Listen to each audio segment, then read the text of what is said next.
Ladies and gentlemen, welcome to your TWitWoW Monthly Q&A number 2 for August of 2016. John and I have been collecting questions like sponges to water. We got not just slightly more than last month. Last month we had 16. We doubled that. This month we have exactly 32 questions from various people and sources throughout the TWitWoW universe. John, I am so ready for this, but good Lord, people, you need to take a deep seat. Indeed you do. 32 questions. I couldn't be prouder of our TWitWoW fan base. We asked you guys to bring it, and you checked us into the prime suite of the SmackDown Hotel because you brought in something fierce. I can't wait to dig into these questions. Partner, where do we even get started? I feel like we're at a buffet line here. Okay. Yeah, we've got quite the line, but I didn't want to just go in chronological order because I don't know when people sent things to you, when people sent things through the various different kind of sources and stuff. So what I did was I took all 32 questions, them by order based on the person who sent them in. Oh, very nice. Very nice. So the first person whose questions we're going to be covering are, again, you kind of probably assumed this based on last month, Abel Herrera. And John, I'm going to let you start this off because I'm actually personally very curious to know what your answer to this one is. And this is actually one of my favorite questions on this entire sheet. What is your favorite video game of all time? Oh, that's easy. Max Payne. Loved that game. It was actually, when I first got a PS2, I want to say I was around 13. And my grandmother, bless her heart, she was so cool with her kids, because keep in mind, Christy wouldn't have been any more than 16 at the time. She was so cool with us playing M-rated games. So I wanted Max Payne because he seemed like this hard-boiled detective, and I love like stuff like that. And Christy, being the just brilliant woman that she is, she's like, oh, I want Grand Theft Auto 3. So those are the first 2 games we had for the PlayStation, and I think it's one of the best series. Now, I haven't beaten 3, mainly because I was halfway through it and my data got corrupted, and I just haven't felt the will to come back to it. But yeah, easily my favorite game, and I think one of my game series, you know, in terms of favorites of all time. I love how they do like this comic style of narration. The voice acting is great. The action is great. Yeah, easily my favorite video game of all time. Wow, that's awesome. Honestly, I've never even played Max Payne, but I would definitely say that in my sort of top 10 list of favorite games of all time, GTA would have to be somewhere in there. It's so good. Yeah, so good. Nothing like hijacking a car, am I right? Well, yeah, I was always, back in the day when I had my original PlayStation 1, I used to have little cheat codes that I would do to get like 6 stars immediately. And this was back when there were 6 stars. I think there are only 5 now. When I had my original PS1, and I think it was Grand Theft Auto, was it maybe Vice City? Something like that? I don't remember Vice City being for the PS1, unless maybe No, they did. well, I don't know. It was one of those. It was one of the GTA games that was named after a specific city. I don't remember which one it was, but Right. I used to use little cheat codes to get like infinite ammo and like specific guns that are just way too OP, and then like get 6 stars and just see how much I could take out before they finally waste me. That was fun. But as far as what my favorite video game of all time is, you might not know this about me, but I am not really up on contemporary video games. Like the most recent gaming console I have owned is a PS2.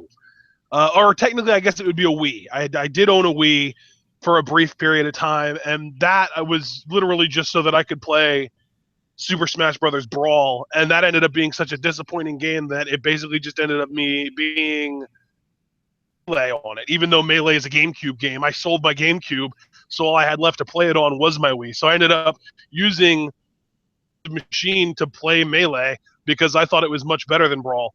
As far as what my favorite video game of all time, oh my god, probably For the Game Boy Advance, Golden Sun is definitely up there. I absolutely love Golden Sun and Golden Sun: The Lost Age. It's 2 games, but it's really one complete story told through 2 games. Kind of like, the way that they'll split seat like the final version of a movie series into 2 parts. That's kind of what Golden Sun was. It was one massive game broken up into 2 games because the amount of data required much to be able to fit onto one Game Boy Advance cartridge. The technology just wasn't there.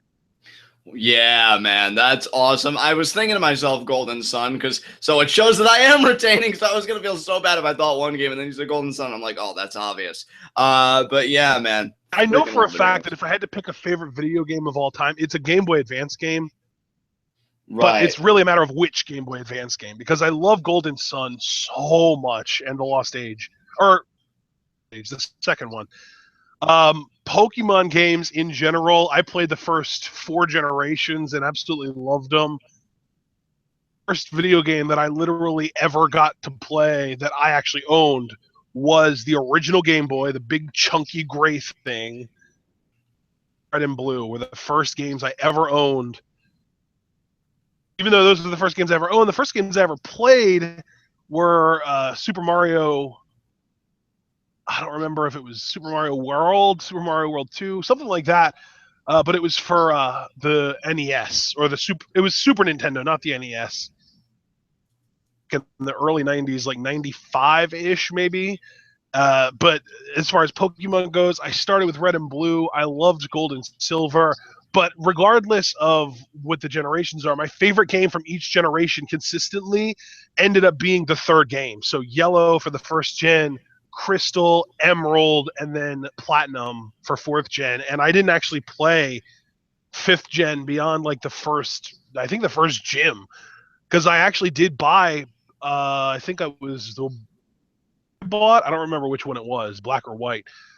And I played it up to the 1st gym, and I got so freaking bored with that game, and I just never ended up selling it within the last couple of years because I just never did anything with it. But the first 4 gens were awesome. Game Boy Advance games that I have on my mind that might be in the running for my favorite game of all time are Fire Emblem, and then Fire Emblem's The Sacred Stones. Fire Emblem series. I was super hardcore into that series in the early to mid 2000s, like 03 to 07-ish. It was so good. And then the other one that I started a Let's Play on 2 cross version on my alternate gaming channel, which literally I did 1 episode and then never followed up on it. But I absolutely adore that game, to the point that I've actually been spending the last few months doing research on it, trying to kind of get it more well documented, because it's one of the worst documented games I've ever played. Like normally, like if you play a Pokemon game, you can go online and learn everything you need to know about it ever by just doing a little research, going to GameFAQs, going to Smogon University, that kind of stuff. But with Robopon 2, there is just nothing available online. So I actually did a bunch of research of that on my own, beat the game, and then went back and leveled up a bunch of Robopon to find out like different things about them, like their stat increases and what moves they learn and that kind of stuff, just to kind of do my own research, because it's just not available online. But yeah, those are the games that I would put in the running for my favorite game of all time. Those, and of course Super Smash Bros. Melee. I adore that game. Like, I don't even own a GameCube anymore, so I can't play it anymore. But if I did, I would probably spend a few hours a week playing that game. I'll also toss the game Brawlhalla in there, because that's kind of like a PC low-rent version of Super Smash Bros. Melee. And the fact that you can play it online against other people, it's just wonderful to be able to kind of get that competitive spirit out. I would recommend, actually, that people check out Brawlhalla. John and I had to pay for Brawlhalla when we first got it. I think it was like $10, but now I think it's free on Steam, so it's definitely worth checking out. And hey, if you want, you can actually maybe DM me on Twitter or something, and you can add my Steam ID, which I don't even know what it is, so I'd have to look it up. And we could have a few brawls together on Brawlhalla. So that's my favorite game stuff. John, do you want to move on to the next question, or do you want to talk more about games? Just hearing you talk about all your games did kind of inspire me a little bit. I mean, I grew up with a lot of the classics too. Like, I had a Super Nintendo. the only two games that really stick out to me, oddly enough, on the Super Nintendo, one was ABC Monday Night Football. I don't know why I like that game so much. See, maybe I was always meant to be a football fan, and then my cohort and commentary here showed me the way. Go Falcons. Oh, yeah. And speaking of football, Madden was another one that I played religiously when I had consoles, which I don't anymore. Right. So I really liked ABC Monday Night Football. One that has greater sentimental value to me is Mortal Kombat 2, because I always loved playing as Jax. In the Mortal Kombat universe, Jax and Darius, who was a very short-lived character, was only in 2 installations of the series. But yeah, Jax was always my favorite. Christy loved playing as Kitana, and we always tried to get to Goro, the final boss. Christy always did so much better than I did, and I always sucked. I always got there maybe like the first 5 battles. So yeah, Mortal Kombat 2 has great sentimental value. You talk about the N64. To me, that's still one of the best consoles of all time. Like, so many classics, many of which I haven't even played. GoldenEye. You bring up the N64, because to me, the game that I liked most on the N64 that never got a follow-up, Pokemon Snap. It was so good. Dude, I had my sister, I had a friend of mine that was really into Pokemon Snap. I liked it, but I liked the battling more. I don't know. I definitely had a bloodlust that was insatiable when it came to Pokemon. I had Pokemon Yellow, by the way. I was frustrated no end with it, but I'll tell you, beating Brock finally was one of the happiest days of my life. And that is so sad, but I was just so happy to overcome it. But yeah, the N64. See, now the secret to beating Brock in Yellow is to catch yourself a Nidoran male on Route 22, because you get them, and then early on in like the maybe late single digits to early teen levels, they learn Low Kick, and that does a ton of damage to Brock's Pokemon. Right. But as far as N64 goes, I mean, dude, so many, actually one of the bright spots of my childhood, that's really saying something. Diddy Kong Racing, because, and I might start some controversy here, I never cared for Mario Kart. Never cared for it. I thought Diddy Kong was a superior racing game. Dude, Diddy Kong Racing was made by the same company that made Banjo-Kazooie, which is another amazing game. Rare. I was even getting ready to say, Banjo-Kazooie, one of my favorite games, and I love the sequel too. It's not often you love a sequel almost as much, if not more, than the original, but Banjo-Tooie was amazing. It's still a regret in my life that I never beat it, because the game got given away without my permission. I'm not salty at all. Again, GoldenEye, still one of the best shooters ever. Oh my God. I remember the good old days when, like, my sister would invite a few of her friends. We had 4 controllers, and we could just all play, like, between that and Mario Kart. I would join along in a group, because I think when something's more festive, you stop being such a curmudgeon and you just enjoy yourself. So a Kirby I played. But I will say one of my favorite N64 games, and it would be a crime not to mention this, because this is also a game that has great sentimental value to me, Star Fox 64. Fucking love Star Fox 64. Everyone loves that game that's played it, yeah. Dude, it has sentimental value for me because I think it was the first game I ever beat on my own. And, like, I just had a great sense of pride. Yeah. Awesome. Yeah. You must have been, like, what, 4 or 5 years old when you beat that? Yeah, I was very young. That's why I think I was filled with such pride, because I was very introverted growing up. Like, I didn't really have, like, many friends. I didn't really have much confidence. So beating that game was just such a worthwhile experience. We also had some weird ones too that, thinking back on them now, I'd like to play them again to see how they hold up. Like, one was Yoshi's Island. That was a really interesting game. Yes, I played that game too. That, dude, there was like a few random obscure N64 games that I had like that.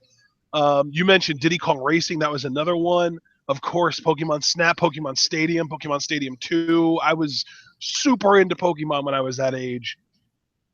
Yeah, those, and of course Banjo-Kazooie and Tooie are just legend status at this point. And the great thing is the original people that were on the Rareware, payroll, the people that made Banjo-Kazooie and Banjo-Tooie in the first place are now making what is a spiritual successor to Banjo-Kazooie, and it's called Yooka-Laylee, and it's got like a lizard and a bat, and it's like, instead of a bear and a bird, it's a lizard and a bat, and it's coming out, I think it's either later this year or early next year, but it's going to be awesome. I can't wait to try it out. Dude, the first Steam sale that game falls under, I am getting on that shit so fast because that game really looks like it's going to be a love letter to my childhood and the games I used to love playing. They really need to make more games like Banjo-Kazooie. Maybe they're out there and I'm not looking hard enough, but it seems like the market is so saturated with FPS. And I like a good FPS, don't get me wrong, but I love a good adventure too when it's done right. Yeah, and that's my thing is like I've never really gotten into FPS games ever at all. Right. I will say, even though Abel didn't ask this, I just want to toss this in and then we can move on to the next question. As far as one of the worst games I've ever played, I just have to give a big fuck you to Superman 64. Oh my god, you give me freaking Superman and all I do is fly through rings all the time. Seriously, fuck yourself. So yeah, that was the worst game I ever played. But that's all I have to say about games, dude, if you want to move on. Dude, flying through rings actually reminds me of two other games that I want to talk about. So the first one that I played when I was very young, Spyro the Dragon. That game was so good. Spyro the Dragon and its sequel. I don't even remember what the sequel's name was, but they were both amazing games. So much fun. And that was on the original PlayStation. And then PlayStation, I got another one in my head, but I wanted to talk about Sonic Adventure 2 Battle because that game was freaking phenomenal. That was on GameCube. And that game had one of the best soundtracks I have ever heard in my entire life. It was so good. Yeah, dude. When I was talking about the PlayStation, Digimon World and Digimon World 2. Loved both of those games so much. And they were completely different games too, because even though they were both Digimon, they had completely different gameplay.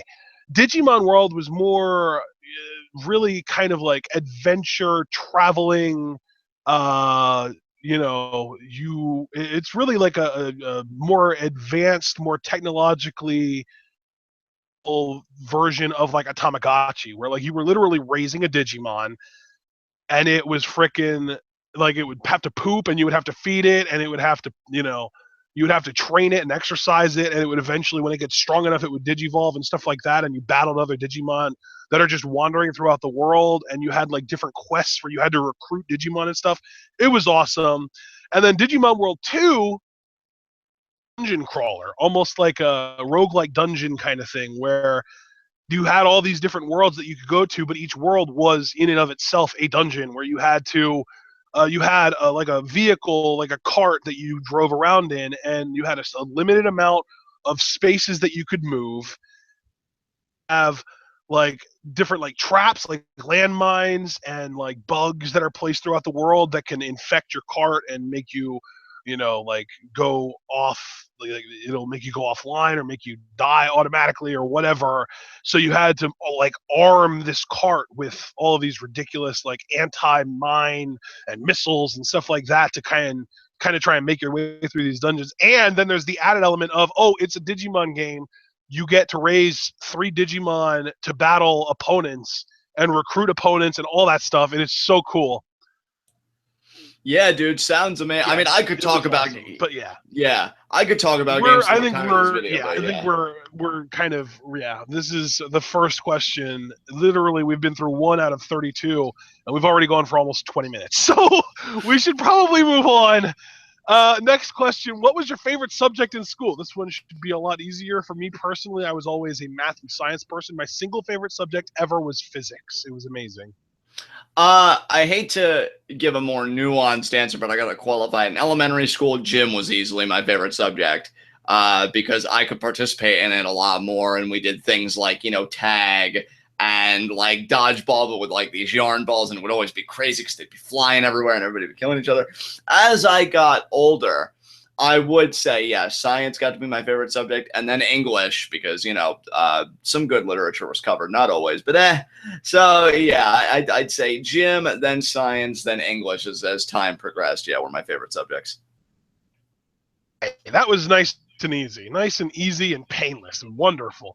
So now let's move on. The next person whose questions we're going to answer are Alex Foster. He had 3 questions for us. Which non-comedic wrestlers are better as baby faces? Non-comedic, better as baby faces. How about you go first on that one? Because I'm going to have to rack my brain a little bit. All right. Probably Non-comedic wrestlers that are better as baby. Sami Zayn is an easy one. Right. Let's see. I'm actually going to say Kenny Omega because even though he's a heel right now, I think he's got more babyface fire than kind of heel chops. I think he's a good heel. I think he's a solid heel, but I think he is a much better babyface. He's just so likable, and it's so easy to get behind him. And he's just such an amazing seller. He's so good at getting sympathy and that kind of stuff. So Kenny Omega would be another one. And then my third one, I'm gonna say Becky Lynch is way better as a babyface than as a heel. So there are your three. All right. Because I've seen a little bit of work from him in this department. I'd say Mick Foley, whatever persona, is better as a babyface than as a heel. Shawn Michaels, I always loved as a babyface because I loved his indomitable spirit, his attitude, stuff like that. And honestly, I'd even say no. You know what? I'm gonna hold off on the person I was about to say. And for a third person, let me think here. No, she was actually really good as a heel, and so was she. You know what? Who's my third person? Yeah, see, I knew I was going to be stumped on this one, or at least more stumped. Let me think about. You know what? I'm going to say Cody Rhodes because, like, while I liked his heel work at times, I feel like as a babyface, when he really embraces the Rhodes name, he had a lot of great fire. And so, yeah, he's somebody that I think is better as babyface. I actually can't wait to see what he's been doing on the Indies. I think he is going to be like very over as a babyface because he's free and he's doing his own thing. So, yeah, those will be my three. Okay, I caught two. I caught Mick Foley and Cody Rhodes. Who was the second person that you listed? Oh my God, who was the second person? It was Mick Foley, and then who else? Shawn Michaels. I said. Really? You think Shawn was a better face? I liked him better as a face. Yeah. Wow. I disagree with all three of those, but hey, man, this is your opinion, so it's whatever. You're damn right it is. I guess we can move on to the next question. All right, next question, also from Alex Foster. Do you think that there are too many indie guys coming in and being pushed over homegrown guys in NXT? Homegrown guys specifically like Blake Murphy, Elias Sampson, Ty Dillinger, those kind of guys. No Way Jose, that kind of stuff. You know, I'm actually glad that we're getting to this question now because I saw this question and I couldn't wait to talk about it. And I think I formulated an answer that makes me comfortable. I'm going to say yes, but there is a remedy to this problem to me. I think when you look at talents, the experience of Samoa Joe, Shinsuke Nakamura, Bobby Roode, Austin Aries, like, you know, all those guys, NXT should be seen less as a developmental ground and more like a processing facility. Like, okay, you're coming in, maybe you do one show, and then you move on to the main show because you've already got all this experience. And then I feel like if we move them up quicker and treated it more like a processing facility when the names are more prestigious, we could focus more on the homegrown talent. Because right now, I do feel like we linger too much on these guys, and guys like Ty Dillinger, Buddy Murphy, and others, I think, suffer as a consequence of that. So I don't mind indie guys coming over. I mean, sign them all. Hell, I think all of them love the chance of working for WWE or at least stream about it or whatever. So give them their dream for sure, but don't let the really young, hungry, organic talent suffer for that dream. So that's what I think. Yeah. I agree with you for sure. I think that signing so many new established talents bring their ability to build up new talents. And just because somebody is new doesn't mean that they're new just kind of in general. That you should put more of an emphasis on building new stars rather than just kind of reestablishing stars that were made somewhere else. Right. You know, I can understand picking and choosing certain people to push, you know, Dan, just handpicking Samoa Joe. Like, yes, he makes sense as someone that you want to push. Unless you're planning on calling him up to the main roster anytime soon, it makes sense to put the title on him, all that stuff. Nakamura, I think, should have been in NXT for a hiccup and then immediately called up. I think it's stupid that they're keeping him down here for as long as they are. Bobby Roode, I can also understand wanting to kind of get him established in NXT. Austin Aries, no. Frankly, I don't know why they keep Austin Aries around in the first place. This is a controversial opinion, I know. Austin Aries to me doesn't add anything to your product. If you want the arrogant cocky heel, you already have Bobby Roode. If you want the small scrappy guy, there are countless guys that you could use for that are better than Austin Aries and more entertaining. I'm just not a big fan of Austin Aries. But yeah, there are plenty of people that they brought in and used. Like Rhino was another example. Why would you have him go over anyone? Is my question. And then I don't know. They definitely make some questionable decisions, but it's all right. It's it's whatever. Though that I think that they need to put a little bit more. And Baron Corbin was another guy who I felt like was a homegrown talent that should have been NXT champion at one point that got called up before he actually won the title, so he never got the chance to win the title. It's disappointing to me. Oh, dude, I gotta be honest, everybody. Baron Corbin is still a talent, or I kind of fantasy book in my head what could have been of an NXT championship run with Baron Corbin, because he was really hitting his stride before he got called up. And I wanted us to explore that, because I feel like the longer talents like Corbin, who in my mind, I mean, yeah, I guess even talents like that can stay around too long. I mean, look at Enzo and Cass, look at Bailey. But I feel like just, another maybe 4 to 6 months, and he really would have been perfect, and he really would have been ready. And I'm just relieved that he's on SmackDown, because I feel like SmackDown's writing has been so great, and every character more or less matters in some way, that when Baron Corbin is main event ready, and he will get there. I mean, you have my every vote of confidence in that SmackDown, I think, will write it properly, and that'll at least hide any handicaps that Baron Corbin as a performer may possess. So that's the only relief that I kind of find in the whole thing. Yeah, and I want everyone to know that I accidentally missed 2 questions from a person that I just added to our list, so now we're up to 34. Wow, okay.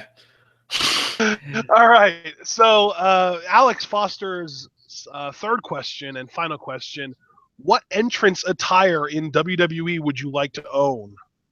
You know what? I thought this question was going to be so difficult for me, but now it was really easy since he specified entrance attire. Definitely Seth Rollins. I love that freaking like Power Rangers-esque attire he's got going on. I'd love to rock that shit. Be like, yeah, I'm all powerful. So yeah, Seth Rollins, definitely. That's hilarious. For me, it would be Ty Dillinger because I want a gigantic, awesome collar and a cape. Yeah, I feel you on that, brother. So that's that. Up next, let's answer Axel Manuel Diaz. His question was, what are your dream wrestler characteristics? Now, John, just because I'm not sure if you really interpret this question the same as me, I'm kind of going at this as like, if you could build a wrestler from the ground up, what characteristics would you pick and choose to do it? Well, I think what's always fun about questions like this is even subconsciously you kind of mold the wrestler in your image. So intellect would be a big thing for me. That's why Damian Sandow's intellectual savior gimmick is still one of my favorite of all time, because he was surrounded by a sea of idiots and he let them know it every week. So yeah, intellect for sure. I've always loved the cruiserweights and the more technicians as a kid, so they'd have to have agility and technical acumen. I'd want them to be bold but not stupid. I'd like a baby face that, yeah, they are courageous, but not every hill is theirs to die on. So maybe more calculating in a way. Like when I know I can win something, or even if I want to take part in something, I'll give it my all. But I know not every struggle is mine. That's why I love Big E's tweet about the Dudley's retirement, where he's just like, oh, it wasn't our fight, I guess, because everybody expected them to stop the club. I thought that was cool. And so, yeah, I'd say characteristics like that. I would definitely want, not necessarily like a Mr. Olympian build, but definitely some muscle, but a kind of leanness. And yeah, I think those would be my characteristics. What about you? Okay, so I would want, basically, as far as appearance goes, give me Randy Orton from the neck down, because I think he's got a great look. That physique that you were talking about, I think that's kind of what you were even going for. He's got the muscles, but he's not big hulking like Batista, Right. So, yeah, give me Orton from the neck down. And then as far as whose head I would want, as far as like brain, intelligence, that kind of stuff, I would say Seth Rollins. I think he's got a great mind for the business. Seth Rollins or Triple H, really. I think those guys both have a great mind for the business. is built better than both of them, though, because Triple H is a little bit too big or Rollins is too lean, although Rollins has bulked up a bit. And then as far as attributes, I would want somebody in the ring who is really similar. Let's say I don't want necessarily a Zack Sabre Jr. type. I love that, but that's a really specific type of wrestler. But I would, as far as the in-ring style, I would want a guy, Tanahashi, where he tells a great story. He's really good at selling. He's really good at getting really aggressive when he faces a babyface who is kind of coming for his spot. I would also add, I want, as far as their talking ability, I would want to see CM Punk. I know a lot of people would say, oh, give me Steve Austin, give me The Rock, whatever. To me, the best talker, and this is kind of a spoiler for a later question, but to me, the best talker in WWE history is Punk. And I'm sorry that it might be recency bias or whatever, but at the end of the day, if you line up every great talker in the history of WWE, to me, none of them spoke to me personally more than CM Punk. I have a response to that, but like you said, it's a later question, so I think I'll bite my tongue. I won't reveal who my favorite talkers are. But, I think I have an idea of who yours will be. Right. Interesting, but yeah, I'm glad you're holding back. And then, yeah, I think that about covers it, actually. So, yeah, basically Randy Orton, body, the legs, the physique, all that. Randy Orton or Seth Rollins or Triple H from the neck up, as far as even physical appearance of like the facial structure, the facial hair, the long hair, that kind of stuff. And then the brain, as far as just being really intelligent and a student of the game. Style similar to Tanahashi. So there's and of course they would have to be a heel because, baby faces aren't born until somebody gets truly over as a heel, in my opinion. And that's where they went wrong with Roman. Yeah, I agree with you unequivocally on that point, brother. I think we can move on. Next, we have 4 questions from Brandon Best. The first 2 are directed at me. So the first one is, this is kind of weird. This is from Brandon Best. I was kind of off-put by this, but I figured I'd answer it anyway just because I don't want to turn anyone down. If P.W. Gregory, Lee Clark, and I, meaning Brandon Best, were wrestlers, what wrestling style would fit each of us? For P.W. Gregory, I'm thinking like a ZSJ technical wizard. For Lee Clark, I would say like a Sami Callihan striker, submission, aggressive kind of guy. And then for you, Brandon Best, I was really unsure, but I'm thinking you would be a flippy guy. You would be doing the flips and shit, and you would be like the Ricochet of the group. Very Opinion interesting. on that. Yeah. The question targeted directly at me is, what is your opinion on deathmatch wrestling as a good idea?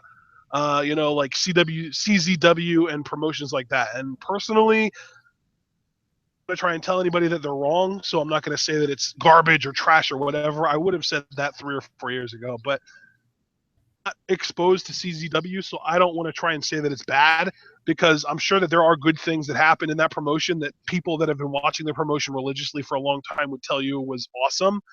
But the only exposure I have to CZW is what I've seen in Botchamania. So, of course, my opinion of it is going to be trending negative. I don't plan on being somebody who ever watches CZW on a regular basis. I don't think I ever intend to seek it out. But I don't have a problem with it as far as just as long as the wrestlers are being smart as far as what bumps they take and that kind of shit. It's whatever. I'm not a big fan of deathmatch wrestling just because it tends to cut some years off of a person's career, and that doesn't seem worth it to me. You're going to express yourself how you choose to express yourself. So that's on the people in the ring, not me. John, the next question is directed at you. All right. Best were to become a wrestler, does he have your permission to use the Scum Squad as a faction name? The Scum Squad is not something I own. It is a beauteous idea that each and every one of us have the right to be unequivocally evil. So he absolutely has my permission. He better dominate the promotion under that banner like Los Ingobernables and then Los Ingobernables de Japón. I expect championships. I expect prestige. But he absolutely has my permission to use it. Let's wreak havoc and show them hell. I love it. And then the final Brandon Best question is directed at both of us. What kind of heel is your favorite? And you know what, John? Because I had 2 questions in a row for me, I'm going to let you start this one. Oh, brother, I'm going to be honest. I love 2 kinds of heels, and I don't want to cheat because I think he said favorite, but I'm really torn between these 2. I love the heel that Kevin Owens is, you know, where he's really like matter of fact, very arrogant, but also has like a humorous side, even though it's like a biting sense of humor to those that receive it. And I love, like, I'll be honest, this may be a controversial opinion. I love 2007 Randy Orton, like not the match style, but the like he was punting people left and right. I love the cold, calculating heels. Like one of my favorite heel moments was when Jericho put Shawn Michaels' face to the Jeritron 9000. Like heels that do unforgivable shit are heels that I can get behind. Like that is some good shit So, because the whole sadistic heel, I think, would be the classification we're looking for. Sadistic heel, absolutely. Sadistic heel and just very confident, boastful heel, but not cowardly. You know, they can back it up when the bell rings. Definitely my 2 favorite types of heels. Okay, my favorite type of heel, and it's really no competition. There's one type of heel that reigns supreme in my eyes, and that's the troll heel. Talk about Chris Jericho's big return back in 2012. He comes out and he just does nothing but try and hype the crowd out and then leaves. That he had where it was a tag match. It was him, Daniel Bryan, and CM Punk, and I don't even remember who their opponents were. Oh yeah, baby, new day. He held his hand up to his ear to the crowd and he got him hyped up. Alien left, and all the way up the ramp. It was oh yeah, the whole way up the ramp. Troll Jericho was legendary, and most recently Naito during last year's G1 Climax, the entire tournament taking 3 to 7 minutes just to take his entrance attire off. It got people so worked up. And I'll also add somebody that gets cheered but is still a heel, Toru Yano, the ultimate troll heel. I love troll heels. They are the best. Yeah, troll heels are amazing, and I got to be honest, that category would come in 3rd place solely for Toru Yano's work alone. He is so freaking good. But I think that about covers that question, so I guess we can move on. Okay, up next, we had 2 questions from Charlene on Twitter. The first question was one that actually was one of my favorite questions that we got, and one that I actually put in the title of this video. Mic workers in WWE. Okay. So, favorite mic workers. You already said that Punk was your favorite. My number 1. I would right behind him. I don't even think I would put Austin or The Rock. I'd probably put Piper behind Punk. Yeah, that's a good choice. For me, the 2 mic workers that really come to my mind, because I don't watch their promos constantly, but when I do, I'm in it. Definitely Mick Foley, really as any persona, but particularly, I guess, Cactus Jack, and just as himself. I mean, 2 of my favorite promos from him came in his feud with Randy Orton in 2004 alone. And the rocking chair promo I know is the more famous one, but I love the one that he did in Hershey, Pennsylvania, where he had Orton spit on both of his cheeks. And it was crazy. Like I had tears in my eyes. I was so into it. I was like so pumped for him to just kick his ass because I knew he like snapped. And then Raven's ECW work, just amazing. Yes. Yeah. Oh wow, yeah. You just had to bring up Raven, didn't you? That's a freaking wormhole that we can't go down, but he is incredible. Yes. Yeah. I mean, just insane. So good at talking, so freaking good. And then when you get to WWE, I mean, yeah, Punk's a go-to for sure. I liked some of Wade Barrett's work. You know, it's a shame that he couldn't stay as Bad News Barrett, because I felt like when he really needed to deliver, he did some good mic work there. Dean Ambrose, I feel like, is finally coming into his own now that he's champion. Bray Wyatt, I loved very early on. Now his promos, but see, now I'm starting to get into him again with this feud with Orton. So yeah, this is a good crop of talkers, but Mick Foley and Raven, man. Just 2 gems, absolutely. Yeah, and I'll never forget the one Raven promo where he is cutting a promo on Tommy Dreamer camera, and he is just so entranced and so caught up image that he has created for himself of Tommy Dreamer that he thinks he's talking to, comes in and beats the hell out of him and then leaves. And then Raven stands right back up and resumes cutting the promo on the camera because he was so caught up on this image of Tommy Dreamer that he had in his mind that he didn't even realize that the real one had just shown up and beat the hell out of him. I remember watching that promo on YouTube. That was so freaking good. And an honorable mention, because I didn't watch a lot of his mic work, but that one promo still stands as one of my favorites. Harley Race, when he was NWA champion, telling Ric Flair and everybody else, like, this championship is my life. You walk around like you're the cock of the walk, but when you're the NWA champion, that means you're the man. That means you're the belt. He spoke with such conviction. I felt like if I even tried to touch that championship, my head was coming off. So, yeah, so many great promos and talkers, man. It's unbelievable. Okay. Next question from Charlene. Has been the best WWE champion out of the 3 Shield members? I honestly think it's kind of easy, honestly. Dean Ambrose. I think Seth Rollins had a long run, but a lot of his good, but he always, had the cowardly heel thing going on where he would run away or he would get disqualified or he would use help from Kane or J&J Security or whatever. So that kind of, I wasn't really a huge fan of his title reign. I still love Seth Rollins as a talent, but the way that he was written, weak as hell. Roman Reigns had 2 of the worst title reigns of the last decade or so. And now Dean Ambrose finally gets a world title run, and he's killing it. He's cutting way better promos than he ever did before. He's having solid matches. He's doing great heel work. And it was not really pure heel work. It's like edgy, bully-like babyface work, but it makes you want to see, and that's what sells tickets. So he's doing great work as champion, in my opinion. Oh, dude, I wholeheartedly concur with you. The funny thing with Dean is, and I think I've said this a lot on the show, is that I think he's got so many old school elements. Like, for example, one of my favorite things that he does, and the feud with Dolph Ziggler most recently, like, he was really running him down before the match. Like, one line that sticks out because they played it over and over again in the commercials: "You're all show and I'm all go. You're really content with having the really, really good match, but that's because you never win. I'm the WWE champion. That means I win," stuff like that.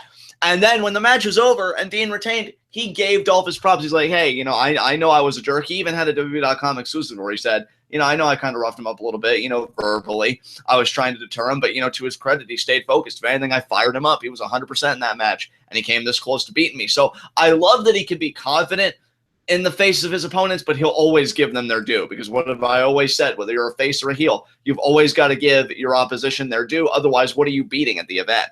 Like, if I beat a guy that I run into the ground, I'm like, oh, he's worthless, he's a failure, he doesn't even deserve this shot, and I beat him, well, then I just beat a guy that was worthless and a failure and didn't even deserve the shot in the first place. I love that Dean is confident enough in his own abilities that he doesn't have to denigrate his opponent to illustrate that confidence. I think that's what makes him such a masterful champion. So you agree then that Dean is the best of the 3 as a champion? Easily, okay. Yes, absolutely. Okay. All right, we have 4, actually I think 5. We have a full slate of 5 questions from Cliff Amal, one of our regulars in the chat, as well as someone that we constantly interact with on Twitter. He's a great guy. First question is directed at both of us. On your NXT, Lucha Underground, and WWE Mount Rushmores. Do you want to take this first, or should I? Oh, man, you take that one first. Okay, my NXT Mount Rushmore is Seth Rollins, and this is like history of the company, I'm assuming. My NXT Mount Rushmore: Seth Rollins, Sami Zayn, Neville.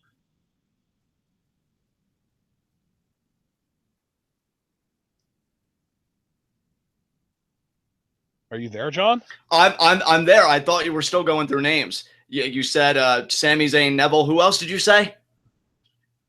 Oh, no. Seth Rollins, Sami Zayn, Neville, and Finn Balor. Okay. I like that.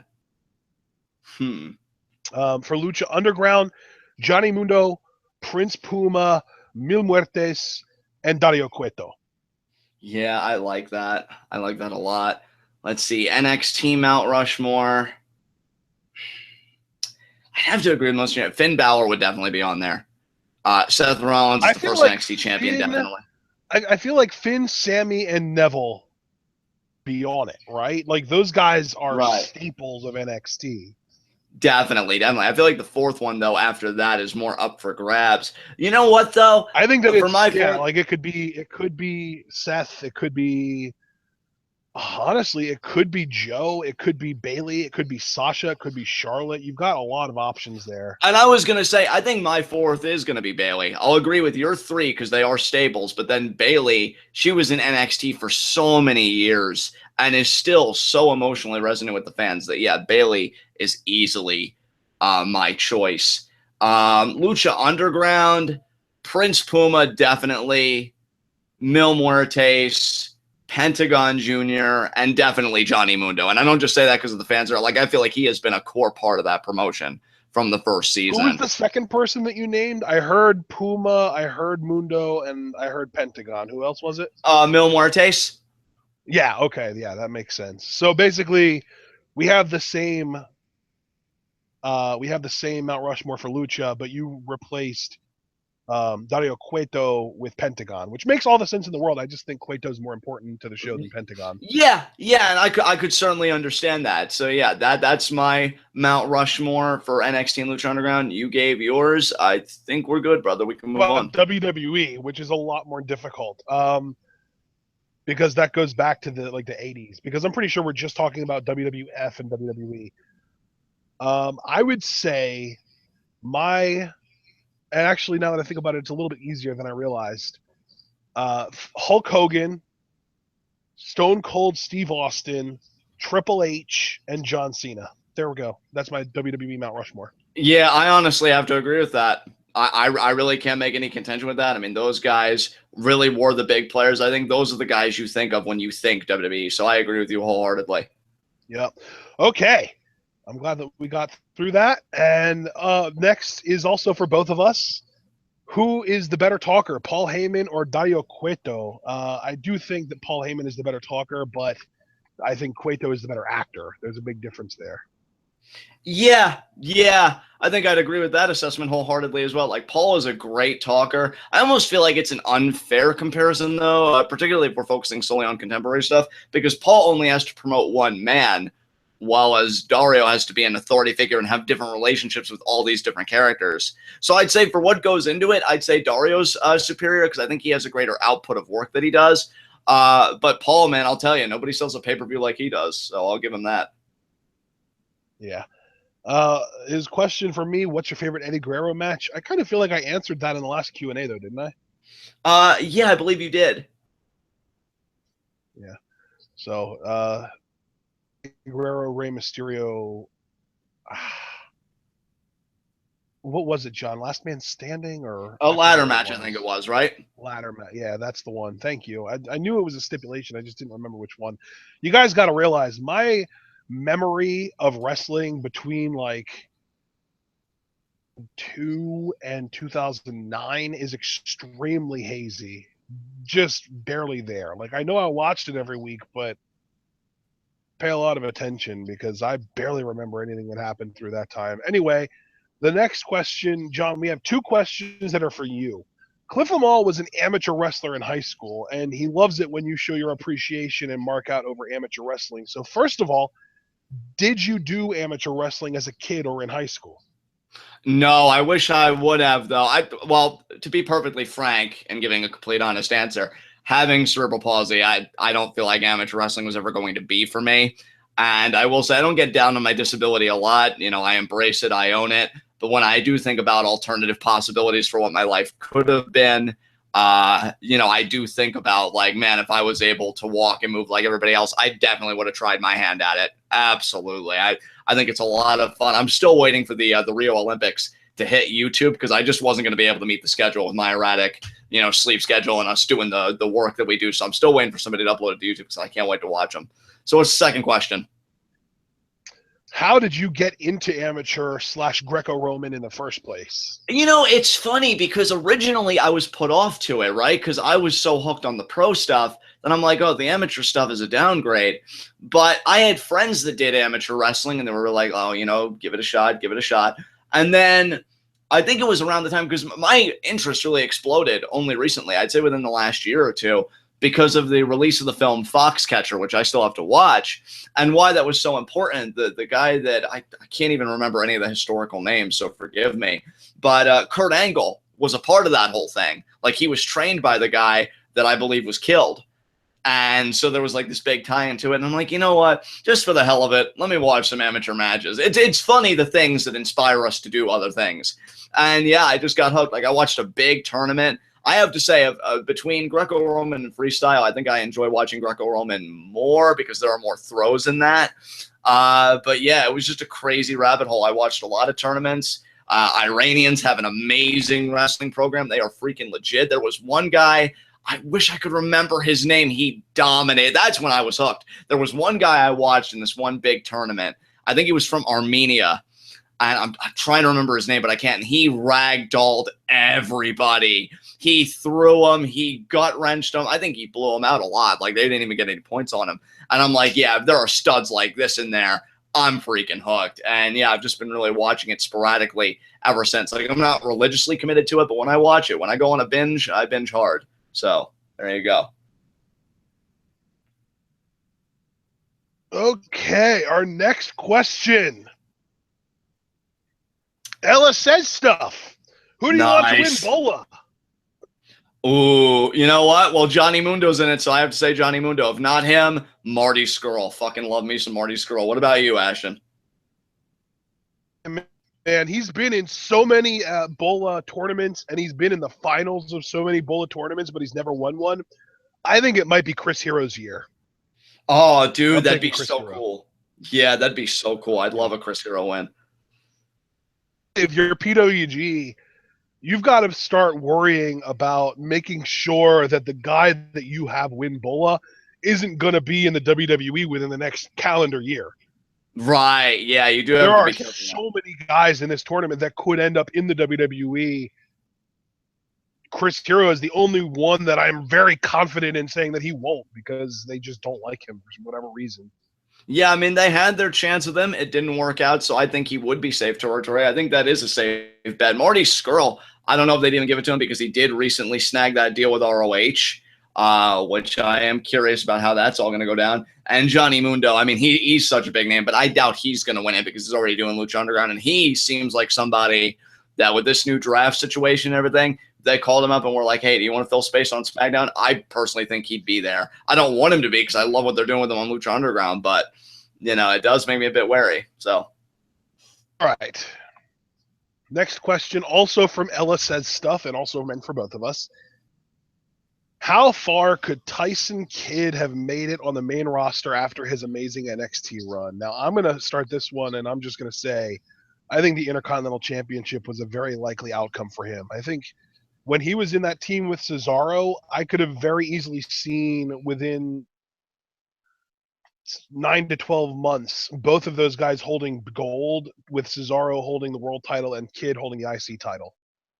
That image speaks to me so much because, you know, when I heard about this question, yeah, immediately my mind went to Tyson Kidd would have been one hell of a mechanic. He would have been an amazing Intercontinental Champion. You know, it's often said that the Intercontinental Championship is the workhorse title and the wrestling title. Tyson Kidd would have done that label proud. Absolutely. I definitely could have seen him as not only an Intercontinental Champion, but a dominant one at that, because I think he really started to get the heel mannerisms down in terms of personality. I mean, the whole fact thing and, yes. You know, he would have been so good. I think he would have been, honestly, and I mean this as a compliment, he would have been kind of like what Dolph Ziggler was when he was chasing the Intercontinental title, just like that consistent contender. But unlike Dolph in that time period, because he wouldn't get the Intercontinental title till later, Kidd would have snagged it, and I think he would have gone on an absolute tear with it. So, yeah, definitely Intercontinental Champion. Now we've got two questions from Ginger Games. How would you guys feel about a tag team classic after the women's classic? I'm not opposed. Let's do a classic everything. Seriously, maybe even the Young Bucks would agree to do it, and we'd finally get to see them on WWE programming, which would be pretty cool. So yeah, I'm totally down with it. I don't think the Young Bucks would be able to do it though because they're signed to ROH, and I think that that's the one place that doesn't allow their talents to do stuff like this. Okay. Well, we'll keep dreaming, I guess. What about you? Are you down with the Tag Team Classic? I mean, here's my thing. If they feel like they could get enough good tag teams to fill it out and have it be of similar quality to the Cruiserweight Classic, then yeah, I'm down. But they'd be able to get, because like with the Cruiserweights, there are so many small, amazing wrestlers in the world. And it seems like that's the easiest thing in the world to fill out. And even now, I feel like they could probably hold another 16 or maybe even another 32-man cruiserweight tournament with all new people in it next year, and it would be just as good as this one. Because think about how many cruiserweights there are in the world that didn't get a shot at this one. Marty Scurll, Will Ospreay, Ricochet, Jimmy Havoc. Like, there are just so many that weren't in this tournament that could be amazing. And yeah, I think Classic, I mean, if you think about it, they already kind of are going to probably do that. It's called the Dusty Rhodes Tag Team Classic. That is true. That is very true. And I loved what you said about, next year's CWC already, the performers we can see. And here's another thing, too. I think guys that weren't even cruiserweights originally, they cut weight to be a part of the tournament. So I'll probably see that more, too, next year. Yeah, I think the first Cruiserweight Classic, it's just been rave reviews every week. I'm hoping that they don't tire out a good thing because we've heard the rumored Women's Classic. In fact, I think we even got a question relating to that later on in the video. And then, yeah, Tag Team Classic, I wouldn't be opposed to it. Just get some great teams. That's all I asked for. I wonder if they'd be able to get LIJ. Oh, my God. LIJ standing for? Los Ingobernables de Japón. I'm not going to pass up a chance to say that.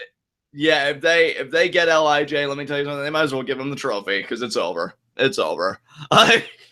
Yeah. Actually, the second question from Ginger Games is, if you would like to see that, what 5 tag teams would you like to see compete? And not necessarily sticking to the realm of realism, I would say LIJ, and specifically, I would say Naito and Evil. Although if that's not realistic enough, I would just say Sonata and Bushi would be decent.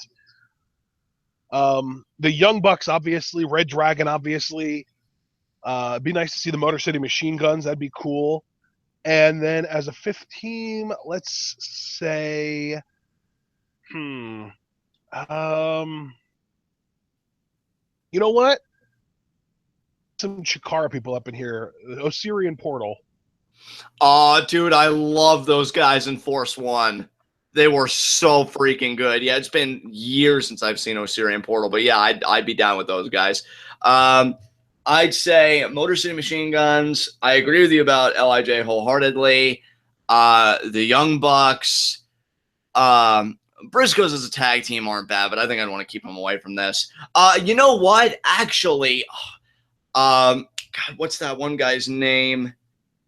Kenny King. And who does he team? Oh, Rhett Titus.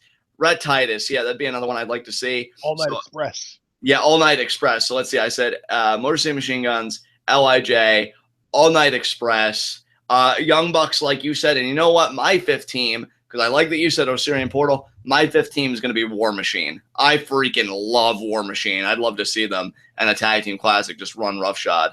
So, yeah, that would be pretty awesome. All right. Well, up next, we've got 5 questions from Hazardous Something. Oh, very cool. Loaded us up, man, and all 5 of these are for both of us, so that's even better. 3 wrestling comedy gimmicks currently. That's going to be hard because I know number 1's Toru Yano, and I don't want to speak for both of us, but I'd have to almost think that applies to both of us because Toru Yano is just hilarious. I'm going to actually take the easy way out here. I'm going to say my top 3 are Toru Yano, Fandango, and Tyler Breeze. I think all 3 of them are amazing and hilarious, and I love them all. See, it's funny, right? Because we know what a comedy gimmick is. It's just a shame that guys like Chris Jericho don't constitute as comedy because I think he's fucking hilarious. So yeah, Toru Yano, Fandango, I love. I have to steal one from you there. That's great. And honestly, I'm going to say Heath Slater. I think Heath Slater's become even funnier than Tyler Breeze for me recently. So yeah, that's my answer right there. Wait, I thought you only said two, Yano and Breeze. Who else? No, Yano. I said Yano, Fandango, and I said Heath Slater because I think he's better than Breeze. Oh, okay. So you basically just took my answer, but then you think Heath Slater's funnier than Breeze, so you replaced him. I got you. Yeah. That makes sense. Okay, then who are your top 3 wrestling comedy gimmicks of all time? Oh, what? Again, like, I'm not that well versed in comedy wrestling. I mean, hell, I'll be honest. For the one time that I saw, you know what? Actually, maybe I can answer this. Toriano again, because he's great. Yeah. I fucking love Chuck Taylor anytime we see him. Oh my God. Yes. Chuck Taylor, so good. And you know what? Because it's our Q&A and I can say whatever I want, even though it was a one-time appearance. Ashley fucking Remington. Forever. Ashley Remington. Anybody that gives out fruit baskets to their beaten opponents and tells the referee, I break on one, my friend. Like, just have me. I'll just have all my laughs. So yeah, that's my answer right there. Okay, number 1 for me is still Toriano. Number 2, though, I know Fandango is amazing, but to me, he was even funnier in NXT during NXT Redemption when he was the Let's Get Weird version of Johnny Curtis. That is number 2 for me. That was amazing. Yeah, Johnny Curtis was so good. Colt Cabana. Oh, excellent choice. Excellent choice. Hey, comedy guys. Third question from Hazardous Something. What are your top 3 funniest segments of all time? I am going to start us out with my number 1 funniest segment ever, in my opinion, Jay Lethal and Ric Flair's banter in TNA. Yeah, that was great. So good. Segments that weren't necessarily meant to be comedy segments in this, because if so, every Scott Steiner promo ever is the funniest segment of all time. You're not even wrong. You know what? I'd say my. No, but seriously though, I think my number 2 would actually have to be the Steiner math promo. That was hilarious. Yes, dude. Professor Steiner for the win. Oh man, what's your third funniest? Remember Bob the Germans? My third funniest probably would. Oh man. This is pure recency bias, so I apologize for that, but Roman Reigns beating up Triple H with a steel chair. Yes. Yeah. I don't remember ever laughing at any WWE segment harder than I laughed at Triple H selling a Roman Reigns chair shot to the back. 3 funniest segments for me. Number 1, personally, because again, it's not something I watch all the time, but when I do, it does make me laugh. When DX initially had their reunion in 2007 and they were feuding with the Spirit Squad, they had a segment where they impersonated the McMahons. I thought that was hilarious, especially Shawn's impersonation of Shane. That was gold. Yeah. God, what else, man? Chris Jericho, I think just doing anything really the undressing of Trish, like verbally, when she turned on him and she was going through her heel work and she just sent her to the back so frustrated. I thought that was great. And then there's a third one that I think I laugh. I'm trying to think because there is one that's on the tip of my tongue. And I feel like I have laughed from that. Yeah, I'm struggling. No, you know what it is? You know what it is? When Vince is in the hospital and Mankind's trying to get him better with Mr. Sacco, and then Austin comes in, paging Dr. Austin, just hearing Vince scream, and then he gets hit with the bedpan. It's gold. Yeah, that's easily my number 3. So good. Well, that was easy. That was a good one. And then our fourth question from Hazardous Something. Favorite musical styles? Musical styles? I love rap. I've been on a rap kick lately, mainly Eminem, admittedly. I'm trying to diversify, though. There are a few names that I have in mind that I want to listen to. Can I list a few names that you might like? Sure. Boom, first of all. Okay. Lupe Fiasco, so I won't mention him. Del the Funky Homo Sapien is amazing. Okay. And then back in the day, it was Rakim and I think he was with Eazy-E. Yeah, but Rakim just by himself is incredible. Literally god status as a rapper. Like Rakim might be the greatest rapper of all time, and not anywhere close to enough people know about him. So those are my recommendations: MF Doom, Del the Funky Homo Sapien, and Rakim. All right. All right. I hate country, I'll tell you that right now. I do like some dubstep. I'm not that well versed, but some of it is good. You know, Daft Punk, if we're really thinking classical, Daft Punk has some great stuff that I like. And for a third style, So that would be techno.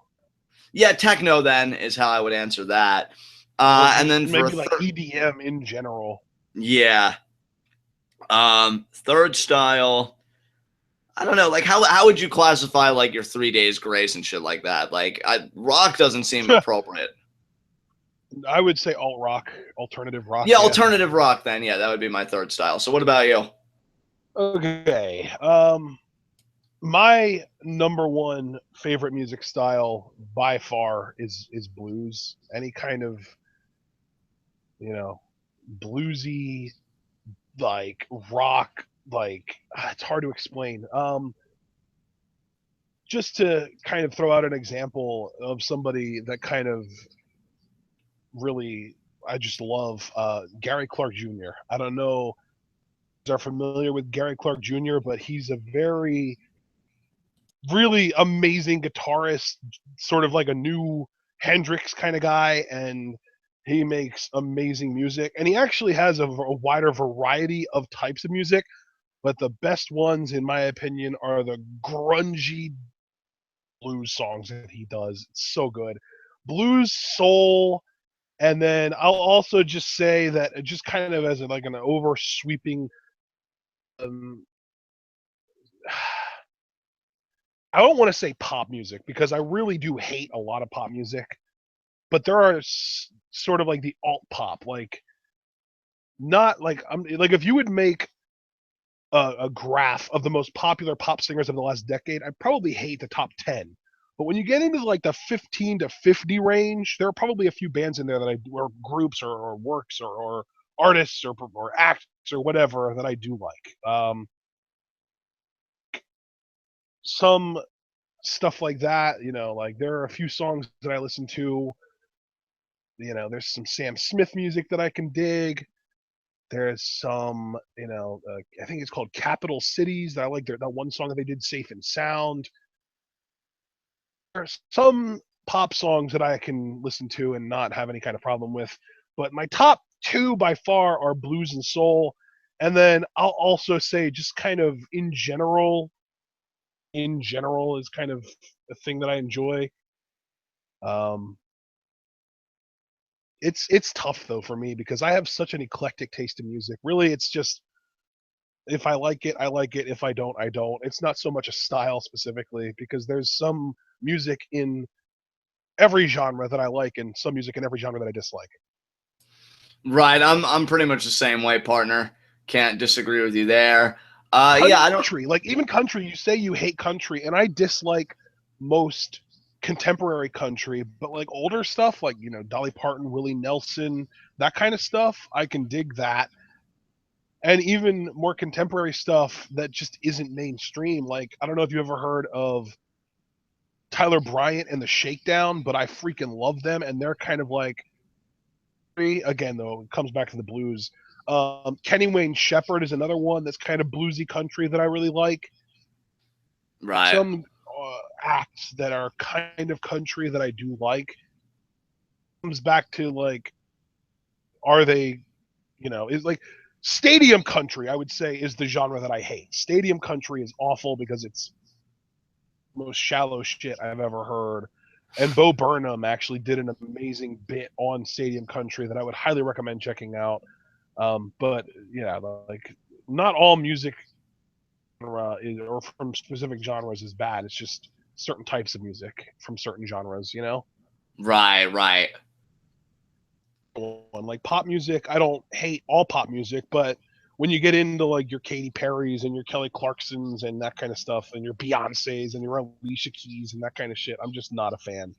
Yeah, I gotta say, like, I'm not trying to, denigrate her or insult her or anything like that. I never got what the deal was with Beyonce. Like, a lot of people, I think she's like one of the greatest artists of all time now, and that's fine. That's their prerogative.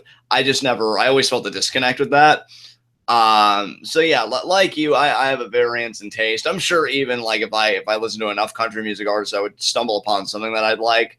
But yeah, I think those three core genres, and the ones that you mentioned, definitely our favorites. So I don't think I have anything else to say about this. If you want to move on to the next question. Bands/singers. So basically, top 3 favorite music acts. All right.